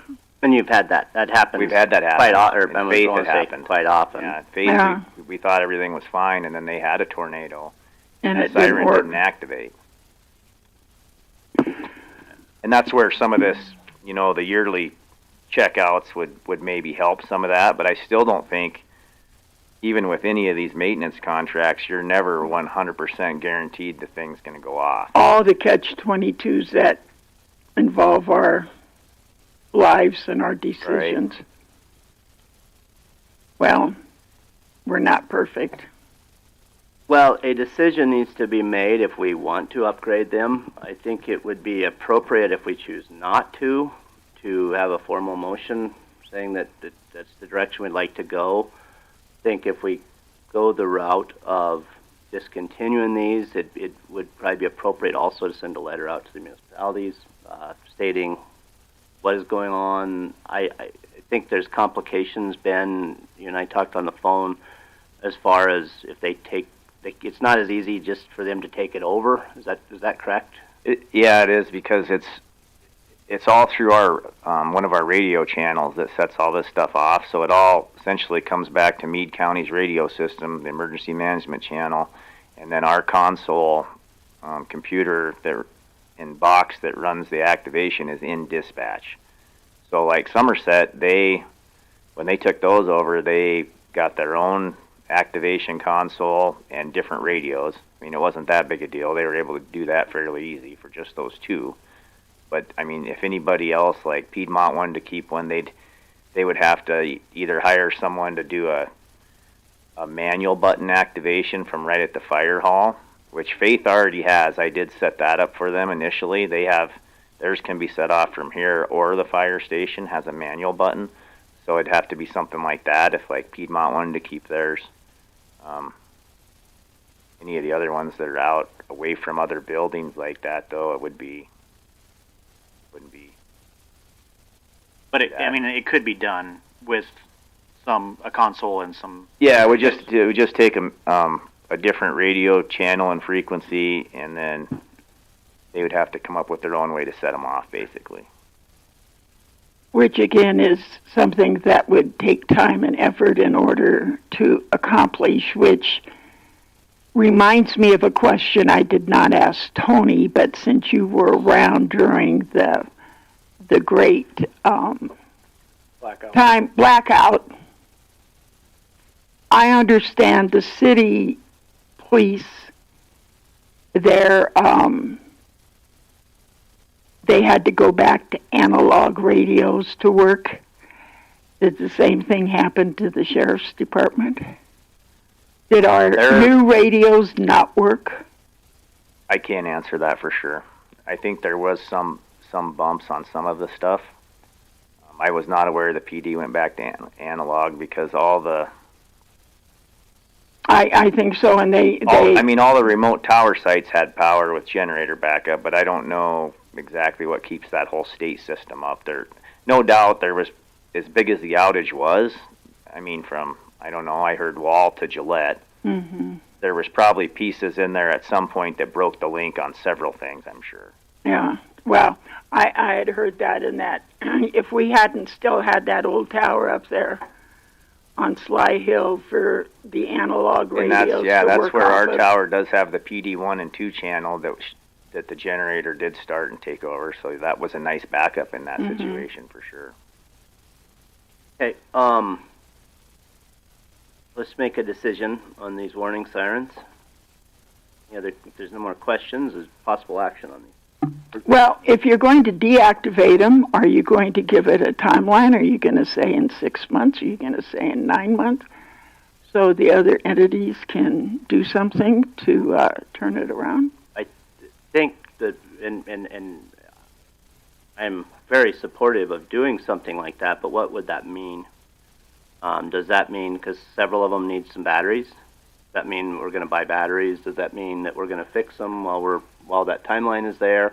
Or are we just going to, if they go down, we're just going to let them go down? I guess that's why I bring up. And just so you know, that's why I threw the question out. They stopped testing them October 1st, and they don't use them all winter. They come back on usually in April if the weather starts warming up, because we've had so many problems with them trying to run the tests throughout the winter when they ice up that it takes out a lot of the high dollar fuses in them. Just trying to test them weekly, and you blow 200 amp fuses. So if we quit maintaining them or want to quit being responsible for them, it would just start over. Or we could just start it at April. Is that what you're saying? They're not going. Yeah, that would make sense to me. I mean, any of the ones they do have power and are being charged all winter long. So the batteries, no doubt, are going to be bad. I mean, if we were to cut power to them, tell the power company to come pull their meters, all the batteries are going to be done. Which they're all scheduled to be replaced anyways. They're at the 5-year mark.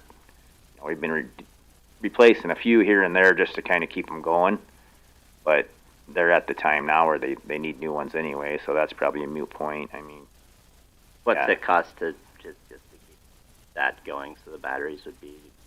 That would be. You had a lot of that down. You did a good job of getting. I don't know if I have yearly power charges are $16,000. So. Oh. So that's so divide that up by 12. So yeah, a little over $1,000 a month, $1,200 a month. Yeah, to keep keep the old batteries charging that are in them that may or may not be good next spring, anyways. So we could give so them many things we have to learn about. Right. So we could certainly give them till February, March, something like that, to within the action, within the motion, so that they say, hey, we're going to shut the power off at this point. We'd like to. We wouldn't need to surplus this. It'd be going to a different government entity. Ken's not here today, but that's correct. Is that right? And there's no regulations put on the county that we have to offer these or a certain amount of these, or I believe Sean said no on that in the past. Yeah, a lot of these came through from some grants, I believe. Yeah, that's what they all originally were grant money for. I just didn't know if we had to offer a certain amount of service for warning. I asked Sean that question. No. I think, as far as I know, no. I think we can let it go. Do you have any idea what the surrounding counties do? I know. I asked Sean that question. Yeah. Pennington. He asked Pennington. I'm trying to speak. I'm just trying to get this quote right. Quoted right. Pennington wanted to leave theirs on. They felt it was the last resort. It was just that was one thing they had. If all else fails, if cell service is down, your power is out, it is something that they have for last resort. Yeah, because there's still people there that remember 72. Well, and that's. I don't disagree. I was not there in '72. I'm not among one of the older people in the room, as Doreen pointed out. So but there's some differences. Now I know how old Shannon is. There's some differences with '72 and what we have now. I would almost think a flood would be a little more predictable with more warning now than like a tornado would. Yeah, except down last second, you know. In '72, there was no warning. Well, when the dam broke. Yeah. Weird. And there's nothing to say that the cities can't take over these sirens. No, no, I'm just saying, but they need to have some warning and then, we do have an ambulance, fire, dispatch, whatever committee that never meets. But, they could at least find out if their warning system could still be activated via dispatch, etc., because I would assume to put in a new activation type system at all these local areas would be costly for them too. I'm just saying, give them a heads up. We wouldn't like it if the state came in and said, tomorrow we're not doing right this off. program I can't anymore. think of a lot. There's like 3 of them that would Okay. even be potentially wanting to do this. Piedmont Fire Hall, I could say maybe Weston Heights, but even I don't know. the rest Maybe of them I'm are the all only just one. kind of sprinkled all over. I'm just the oldie. Well, and our place is split by the Belfouche River, so we deal with flooding once All the in a time. while. Well, not all the time, but when it does happen, our dispatch has been pretty good. I mean, hours and hours before potential. I'm trying to think of the last time we got a concern, but I know texts went out to all the firefighters. Really? That's good. We got several calls. We do have a really strong home paging system. Yeah, I got calls on my 2-3 calls on my cell phone, saying, "Hey, there's potential that the dam up at Newell could break. We could see some severe flooding. If you have livestock down the bottom, you better be thinking about getting them off." So I like I said, I wouldn't have heard a siren. So I don't know. Yeah, I know you wouldn't. Yeah, I just Anyway. Anyway, it's time to. I think we need to move on. But I would like action if we choose to. And if we choose to let these go, I think it'd be appropriate to say we're going to shut the power off. I think it'd be appropriate to send a letter out to the municipalities and saying that we're going to. The commission decided to. I can help with the letter, and I think Rhea and I can probably help you put one together. Probably more of a Sean thing. I think Sean, probably you're falls right. more onto him. You're right. We can, it's maybe more from that, and it's just I think the commission. It'd be appropriate for the commission to let them know that we're, so we can get something out fairly easily. I'll have you and Sean look it over, I guess. Sure. And probably set a date that we're going to power off to check the batteries if they want. Any more questions or comments, interaction?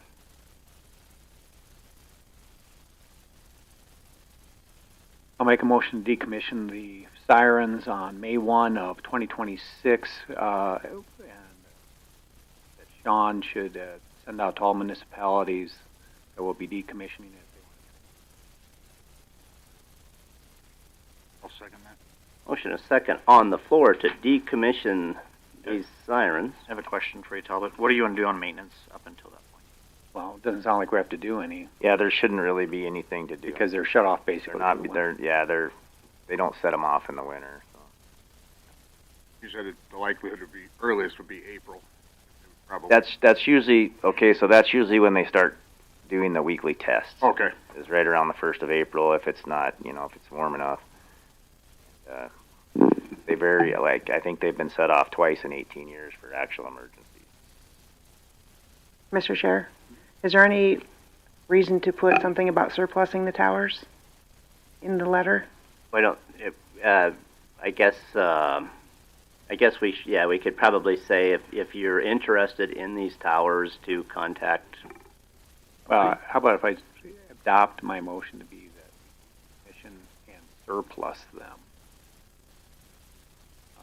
where appropriate? The surplus could mean, since it wouldn't be required to surplus it to a municipality, it surplus could mean if Take them down. You just take them down, or if the citizen wants it. Would that cover it? What do you think? Okay. Okay. Motion and second on the floor to decommission these sirens. May 1st, 2026. Any discussion to that motion? Hearing none, all those in favor say aye. Aye. Opposed, same sign. I'm going to oppose, even though Talbot made a very nice motion. Even though I wasn't around here in 72, but. Motion passes 4-1. If the secretary would note that Commissioner Creed voted against. And I don't and know then she what said the something answer nice about me. And yeah, obviously put that comment in there. Yeah. Okay, thanks, Ben. Thanks for your time. Thanks for putting those numbers together too. Yes. Planning, F1. Shannon, do you need a break? You're among one of the oldies in the room. He is just 50. Just make sure your hearing aids turned up, right? Yeah. You're just double nickels. 55, huh? 56 in January. Oh, wow, just an oldie. We have before us a variance to Meade County Ordinance 10. You identify yourself and yes, Shannon, Boston's Baseline Surveying. I'm here to represent Dale Lamphere. Today, for your consideration, is a variance. The ordinance because the Meade County variance requires all private roads to be 28 feet. We're applying for this variance to leave the existing driveway as it has been for many, many years. It's currently a 16-foot wide road surface, so we're asking a variance. Really, the use is not changing. That road services an existing residential home as well as his art studio that's been there, like I said, for many years. So we're just simply platting off the art studio separately on another tract of land that he owns so that he can move forward with some estate planning to hopefully give that to a nonprofit organization so it always stays as an art studio for the future. So again, the use of the road is not changing. It's been in existence for many years. So we're just asking a variance to not have to improve it to 28. So. Thank you. Mr. Wyzorek, do you have any updates from planning? I know you guys look at these. We looked at it a couple times, and we didn't have a problem with it. One of the reasons we didn't have a problem with it is once they're divided, there's essentially, to me, ends up being 3 lots, so that the plat's only for 2 because it's just the way that quarter line comes through. But the only thing that doesn't have direct access to Fort Meade Way will be the studio, and that driveway goes right to the studio. So if there's ever an issue if somebody goes to do more development and that driveway is insufficient, Fort Meade Way. I've driven that road many times. It works. Any other questions, comments, and/or action? Make a motion to approve the variance. Second. Motion is second to approve the variance. I'll give the second to Commissioner Creed. It was kind of a tie. Kind of a tie. As Because, long as that's because what you were said. here in 72. I knew that was going to come up. Any discussion? And I was in my scuba gear. It's a different rule of 72. Huh? That's a different rule of 72. That's right. Mm-hmm. You wouldn't have even recognized me. We have a motion and a second on the floor to approve the variance. Any discussion to that motion? Hearing none, all those in favor say aye. Aye. Opposed, same sign. Motion carries. Thank you. Thank you. 4-H.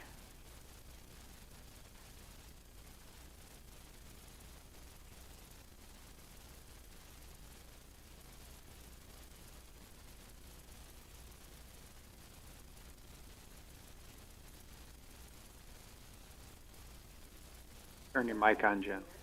Jenny, is your mic? All right. Good morning, Commissioners. Jenny Voigt, Meade County 4-H Youth Program Educator. Here to talk to you guys today about a couple things, just give you an update on what I've been working on, the 4-H program, our fair barn, and then talk about the MOU if you guys have any questions over the MOU that we have with SDSU regarding my position. I did include here the 2025 County Impact Snapshot. It's one of my requirements of my job. I have lots of reporting I have to do because it's a federal program, a state program. I don't love doing all of that, but this one is one of my favorite things I do because I get to highlight our program. I get to pick some of the things that we focused on, give you guys some numbers there, and even a little appreciation to you guys at the bottom there for supporting the program. I'm not going to go through all of it. You can just see it. It's a sheet that we share with our stakeholders, with you guys, with SDSU, just giving you guys some numbers. The one that's always really fun is the ROI, the return of investment on volunteer hours. If we were to pay all of our volunteers, it's about $170,000 that is pushed back into our community. So just some of the numbers, our enrollment stays steady, increases a little bit here and there. Sometimes I lose a few volunteers. Got some new volunteers coming on board this year, which is always really the struggle. My struggle is not getting kids involved in 4-H. I can do that. I can go to open houses, I can go to the schools, I can send out flyers, but I have to be able to really manage those numbers and feel like we are serving them the best we can. And I'm only one person, so I need the volunteers. And so if I don't have volunteers that sign up, do the background checks, go through and watch a set of development videos, I just don't think it's a service to the kids if they can't be served well. So always looking for volunteers to really step up and help me run the program, because we got to remember I'm only one person. I always look at myself as the superintendent of the school. I like to reach out and do things with the kids, but I also have to manage the program. Our 4-H year begins October 1st. We set goals at that time this year, goals that we're really focusing on. Every year is different. Last year, I think I talked to you guys, it was about a lot of life skills, sewing, getting kids involved with some of those life skills, presenting what they're making things for other people, whether it was sewing pillows and that kind of thing. And this year our goal is actually civic engagement, citizenship, community service. We know we do that really well every year, but being more intentional. The other night we went and shopped for things for out for Fort Meade for the VA. Getting the kids, we're going to be doing some more things with that, teaching them how to fold a flag. We're going out to the National Cemetery this weekend and laying wreaths at the National Cemetery. That's part of a program where the kids actually will learn to not just lay the wreath, but to speak the name of the person who is laid there.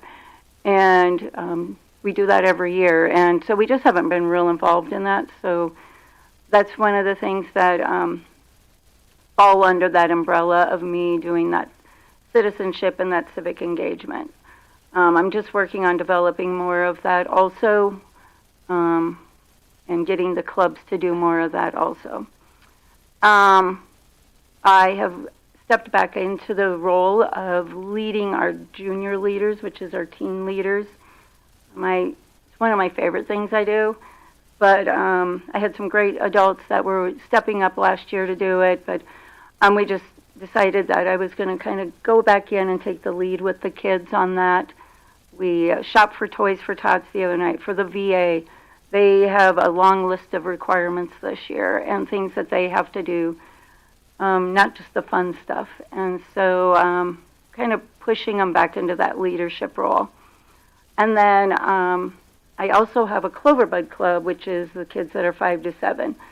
And so reaching those kids, getting them engaged at a young age, our first meeting, we talked about manners. Yes, these are things that they should be doing, but things that I love doing with them. So our year is kicked off. We have 12 clubs that are going to be meeting throughout the county. We have 3 shooting sports clubs. Those are going to be geared up and going January through April. And then we have the one group that meets also throughout the summer. That's more of a shotgun program. And so we're just getting all of that launched right now. In November, I always do our recognition banquet. That was earlier. I mean, I collect over about $7,000 from our community for awards and sponsorships, making the kids write their thank yous before they get their money, their awards. That doesn't include everything that's happening at the county fair. That's just awards and things that recognize them for all of their hard work. I've got kids that are going to be going to leadership camps. Next year in March, I have 2 kids that are going to D.C. on a trip that they won for the, it's called Citizenship Washington Focus. And so we have 2 kids that we're supporting to go through that. We pay for $2,000 of their trip, and they pay for $500. So that's kind of been that's always one of my favorite things to do, just because it recognizes all of their hard work. Part of my job is not just always the county stuff. It's maybe the regional things, and so we're doing something called Clover Connect, where we are having regional events for West River kids. A lot of the events that are larger are in Brookings, are in Huron, and these kids aren't getting there. And so we just hosted an event up at the surf at Sanford Underground Facility, where we had kids go through and tour there. So that was our first event. We're looking at another event that'll be more up in Lemon or the Faith area, and then one over either Lake Phillip or south of there. And so we have 3 events that we'll be hosting this year. We are also on the national level doing something called Beyond Ready, which is where we're working to, I don't do crafts very often with kids. That's not what 4-H is about anymore. It's about developing healthy, productive, engaged youth. And so any of these programs that we're looking at delivering, how are they, I'm going to read these off, fostering sparks? How are they promoting belonging to these kids? How are they supporting developmental relationships? And how are they encouraging engagement? So everything that I'm doing, I want to be checking all 4 of those boxes. I want my club leaders to be checking all 4 of those boxes. We just want to make sure that we are delivering programs that are really high quality, positive youth development, that focus on work and life readiness. So Beyond Ready means we want them to leave the 4-H program, become adults that are not only just good adults, but they are ready for adulthood. So that's really one thing that I believe in it. I think it's very valuable. Sometimes these things aren't things that I'm not always looking for more to have on my plate, but I can see where this is coming from. I'll give you guys a quick update on our bathroom project out at the Fair Barn. You guys had donated, allocated $15,000 to that. We've been working hard on other fundraising, grant writing, getting bids. Actually, I'm getting things rebid as we speak just because costs have come down recently. So I'm working with Skull Construction. They're our primary person. And so I'm actually going to a board meeting again tomorrow night with South Dakota Youth Hunting because they see the value in what we're doing and what this building is being used for. Yes, it's the county fair, it's some other events, but we primarily are using it for shooting sports. And so they had already allocated $5,000 to the program, the bathrooms, and I think we're going to try to get a little bit more out of that. Well, I would assume since Jim is such an advocate, he probably could. Yeah. Probably do it for a very good fee. Right, yeah, so we're definitely, I mean, I've already met out there with the different contractors, mechanical, plumbing, all of that. It's a big project. It's a lot. It's time consuming. But yes, having Skull and Jim on board has been really, it's great. I mean, I don't want to pretend that I understand septic systems and running sewer lines. So I need these people on board. So we fundraised. We just got another $10,000 donation. We got about $600 the other day. And so, yeah, in the last month, I've had probably about 15,000. No, more than that. 20,000 come in for the bathroom project. So we're on our way. The bathrooms, concrete out there, and so hopefully it happens this spring yet. So otherwise, I mean, we doing the same things we do all the time. We've got the tree downstairs that we're having an ornament contest on, so it's been really nice to partner with the treasurer's office and people in this building also in keeping us visible that way. Any questions from me or comments? Does the National Guard new building out there affect what's going on for you?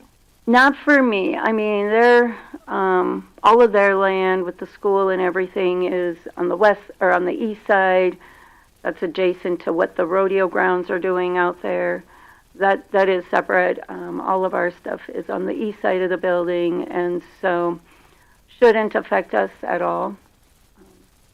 And the utilities, I'm assuming, aren't impacted for you with the current plan that you have versus what they are doing. Not that I'm aware of. I mean, we've got a pretty good relationship with this school. We know when we get this bathroom, we're going to have to put a meter in out there because we don't have a meter right now. The school actually assumes our cost for our water out there. We have water, but we don't have, the sewer line there. And we have our own meter for electricity. Any other questions? And then, so on the MOU, that's in front of you guys here. Rhea and I have been working on that, just getting that. We lost our director at the state level, and so we have some interim people stepping in to fill these positions, and so the MOU was a little bit delayed coming out, but nothing has changed there. This is just our working agreement between SDSU and Meade County. Seems to be pretty much the same. I will add that Ken looked it over from State's Attorney's Office, and he emailed back to Rhea and I that he sees no. Cost in there is the budgeted cost, right?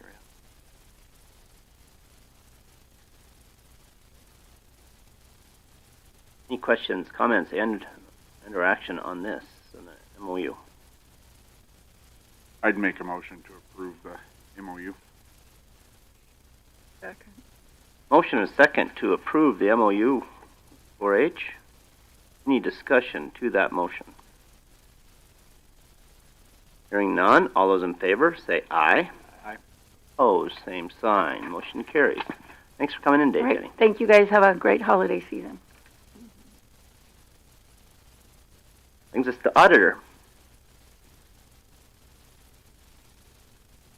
Good morning, Commissioners. Dawn Christensen, Auditor.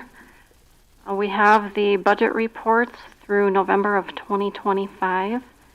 On the expense budget report, the line items that are over budget are highlighted in yellow, and the departments with an overall budget overage are highlighted in red. And with that, next meeting we will present some suggested contingency transfers that will be needed for the departments that are overall over in their budget.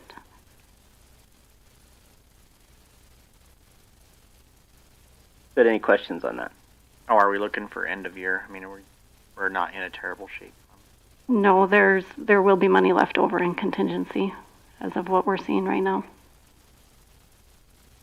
But not much. Don't want to tell everybody Right. that you go on a spending free. No, right.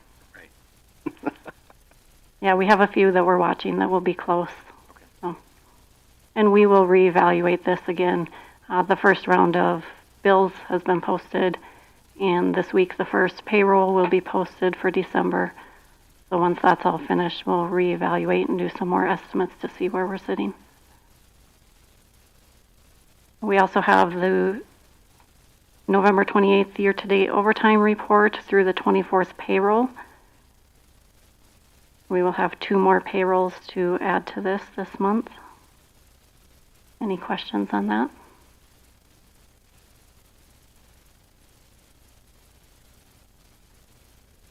How are we're sitting, I see, at the revenue.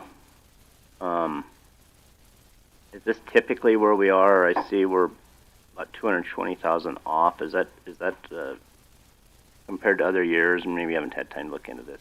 But I'm not sure compared to other years, but I do believe that this report was ran when there was still maybe 3 days of November to post, because the treasurer's office had some encode issues, and she has since worked that out with encode. So those numbers will likely change. Any questions? Budget report. I do have a few more updates. The levies are submitted, awaiting approval from Department of Revenue. And with that, at the December 23rd meeting, we will have a new resolution to present to you with updates to the library and secondary road levies. We now know the correct calculations for the library and secondary road values used to figure those levies. So there's slight changes on those. The library will be changing from 0.014 to 0.015, and the secondary road will go from 0.217 to 0.238. So just small increases on the levies, no change to the dollar amounts in the budget. And this,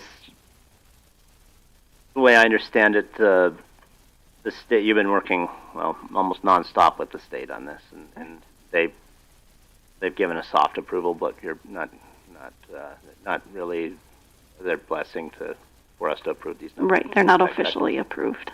Yep. So we'll have that at the next meeting. Correct. Thank you.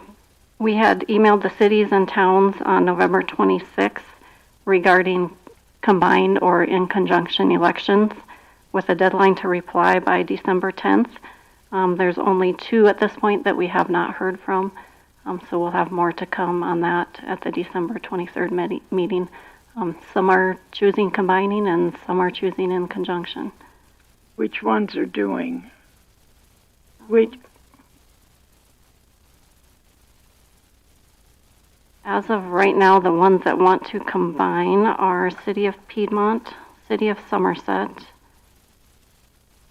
the Newell School District, the Meade School District, and the Rapid City School District. And who said no? The ones wanting to hold it in conjunction are the City of Faith, the Douglas School District, and the New Underwood School District. And the City of Sturgis does not have anything for election in 2026. City of Box Elder did reply to us, but not sure on the combined or in conjunction. I haven't heard back from them on that. And we're waiting to hear from the Faith School District and the Wall School District. And you put, we talked about this after our meeting, last meeting. In the letter we put in there, if we don't hear from you, we're taking that as an indication you do not want to combine. Correct. So our next step then is for the commission to go over what fees that we would like to charge for this for when we combine. So we'll handle that at the next meeting. Is that right? We went through a we timeline need to discuss fees and a contract to present to the cities and schools. Any other questions on that? Thank you. Thank you. We also have in there the overtime report. Are there any questions, comments on that? Standard question, communications.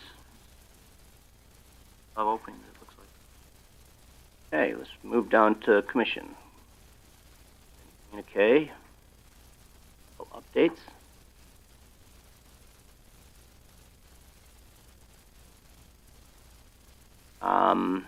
I-2, first commission meeting. We typically set our calendar at the first meeting. But we also need to set a date for the first meeting. I guess I would personally recommend that we stick with our second Tuesday. I think that I'd like to remain consistent. I think people become aware where we're at. I think there are some exceptions, but at least for our first meeting, I think it would be important to be consistent with that second Tuesday, which is January 13th. We have no issues or no appointments coming up that we need to do by that date. And we're hoping that you will do your appointments at the December 23rd meeting. Yeah, planning will have to be done at the next meeting. Cover that first meeting, which for planning, which would be the 5th. I think you guys, have you set your calendar? You've set the whole calendar, haven't you, Talbot, or just the first meeting? You're overachievers. That's good.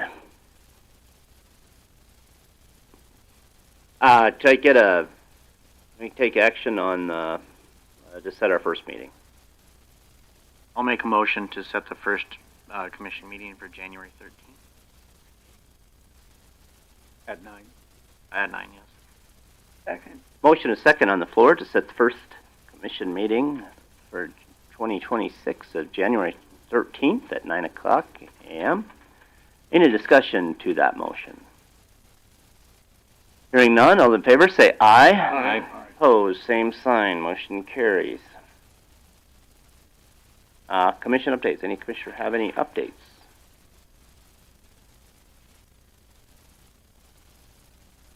And it sounds like anyone has any. I just like to point out that, yeah, we do have a couple vacancies for, we just talked about that planning board. We have some vacancy, and there's some other. Weed and Pest Board, Library Board, Housing Development Board, and did I say 4? There's 4. The MP.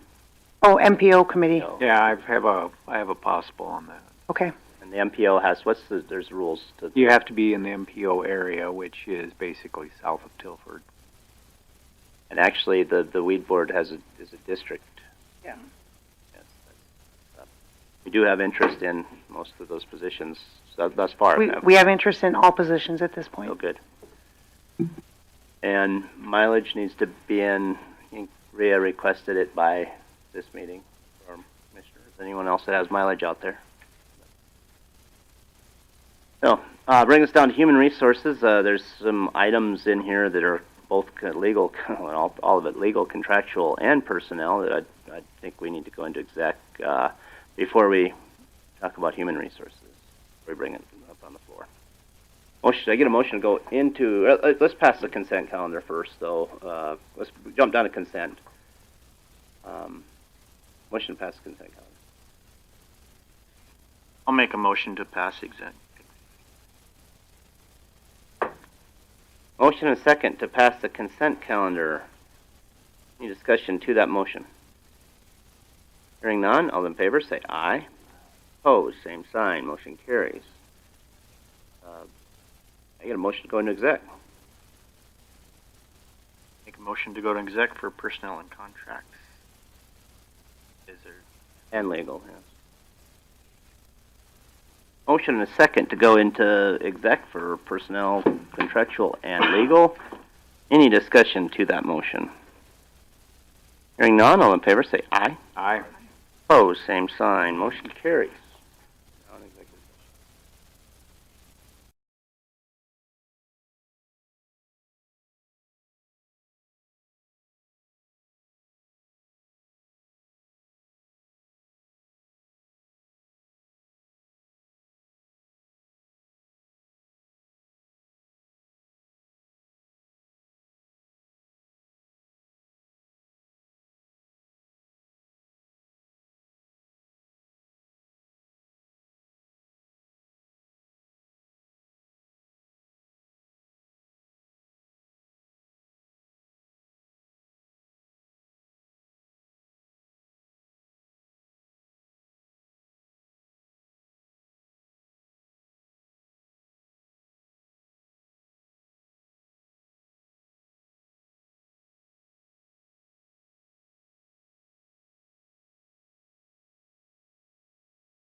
Live.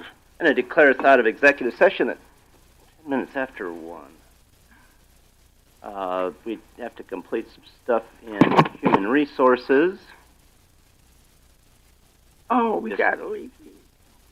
Just a report that she has. For that, the next thing on the agenda is Christensen PTO payout. When Dawn left the chief deputy auditor position and became our auditor, she had some PTO payment that was her PTO, obviously. I don't think we need any action, but I think it goes without saying that she's earned that PTO and get paid that PTO as any other position would upon them leaving. Just makes perfect sense for purposes of clarification, anybody listening. When somebody leaves an employee position to take an elected position, those are technically different, and that's why they get paid out on that, as opposed to somebody who might take a promotion. Sure. Yeah, thank you. The elected officials do not get any PTO. Right. So she will not be accruing any, as she had some left. Anyway, so that will be paid out. As far as J3, there's really nothing to discuss right now. I think the jail medical position. We'll have a need to discuss that at the next meeting for sure. I believe we've concluded all of our business and the agenda, and I will declare us adjourned.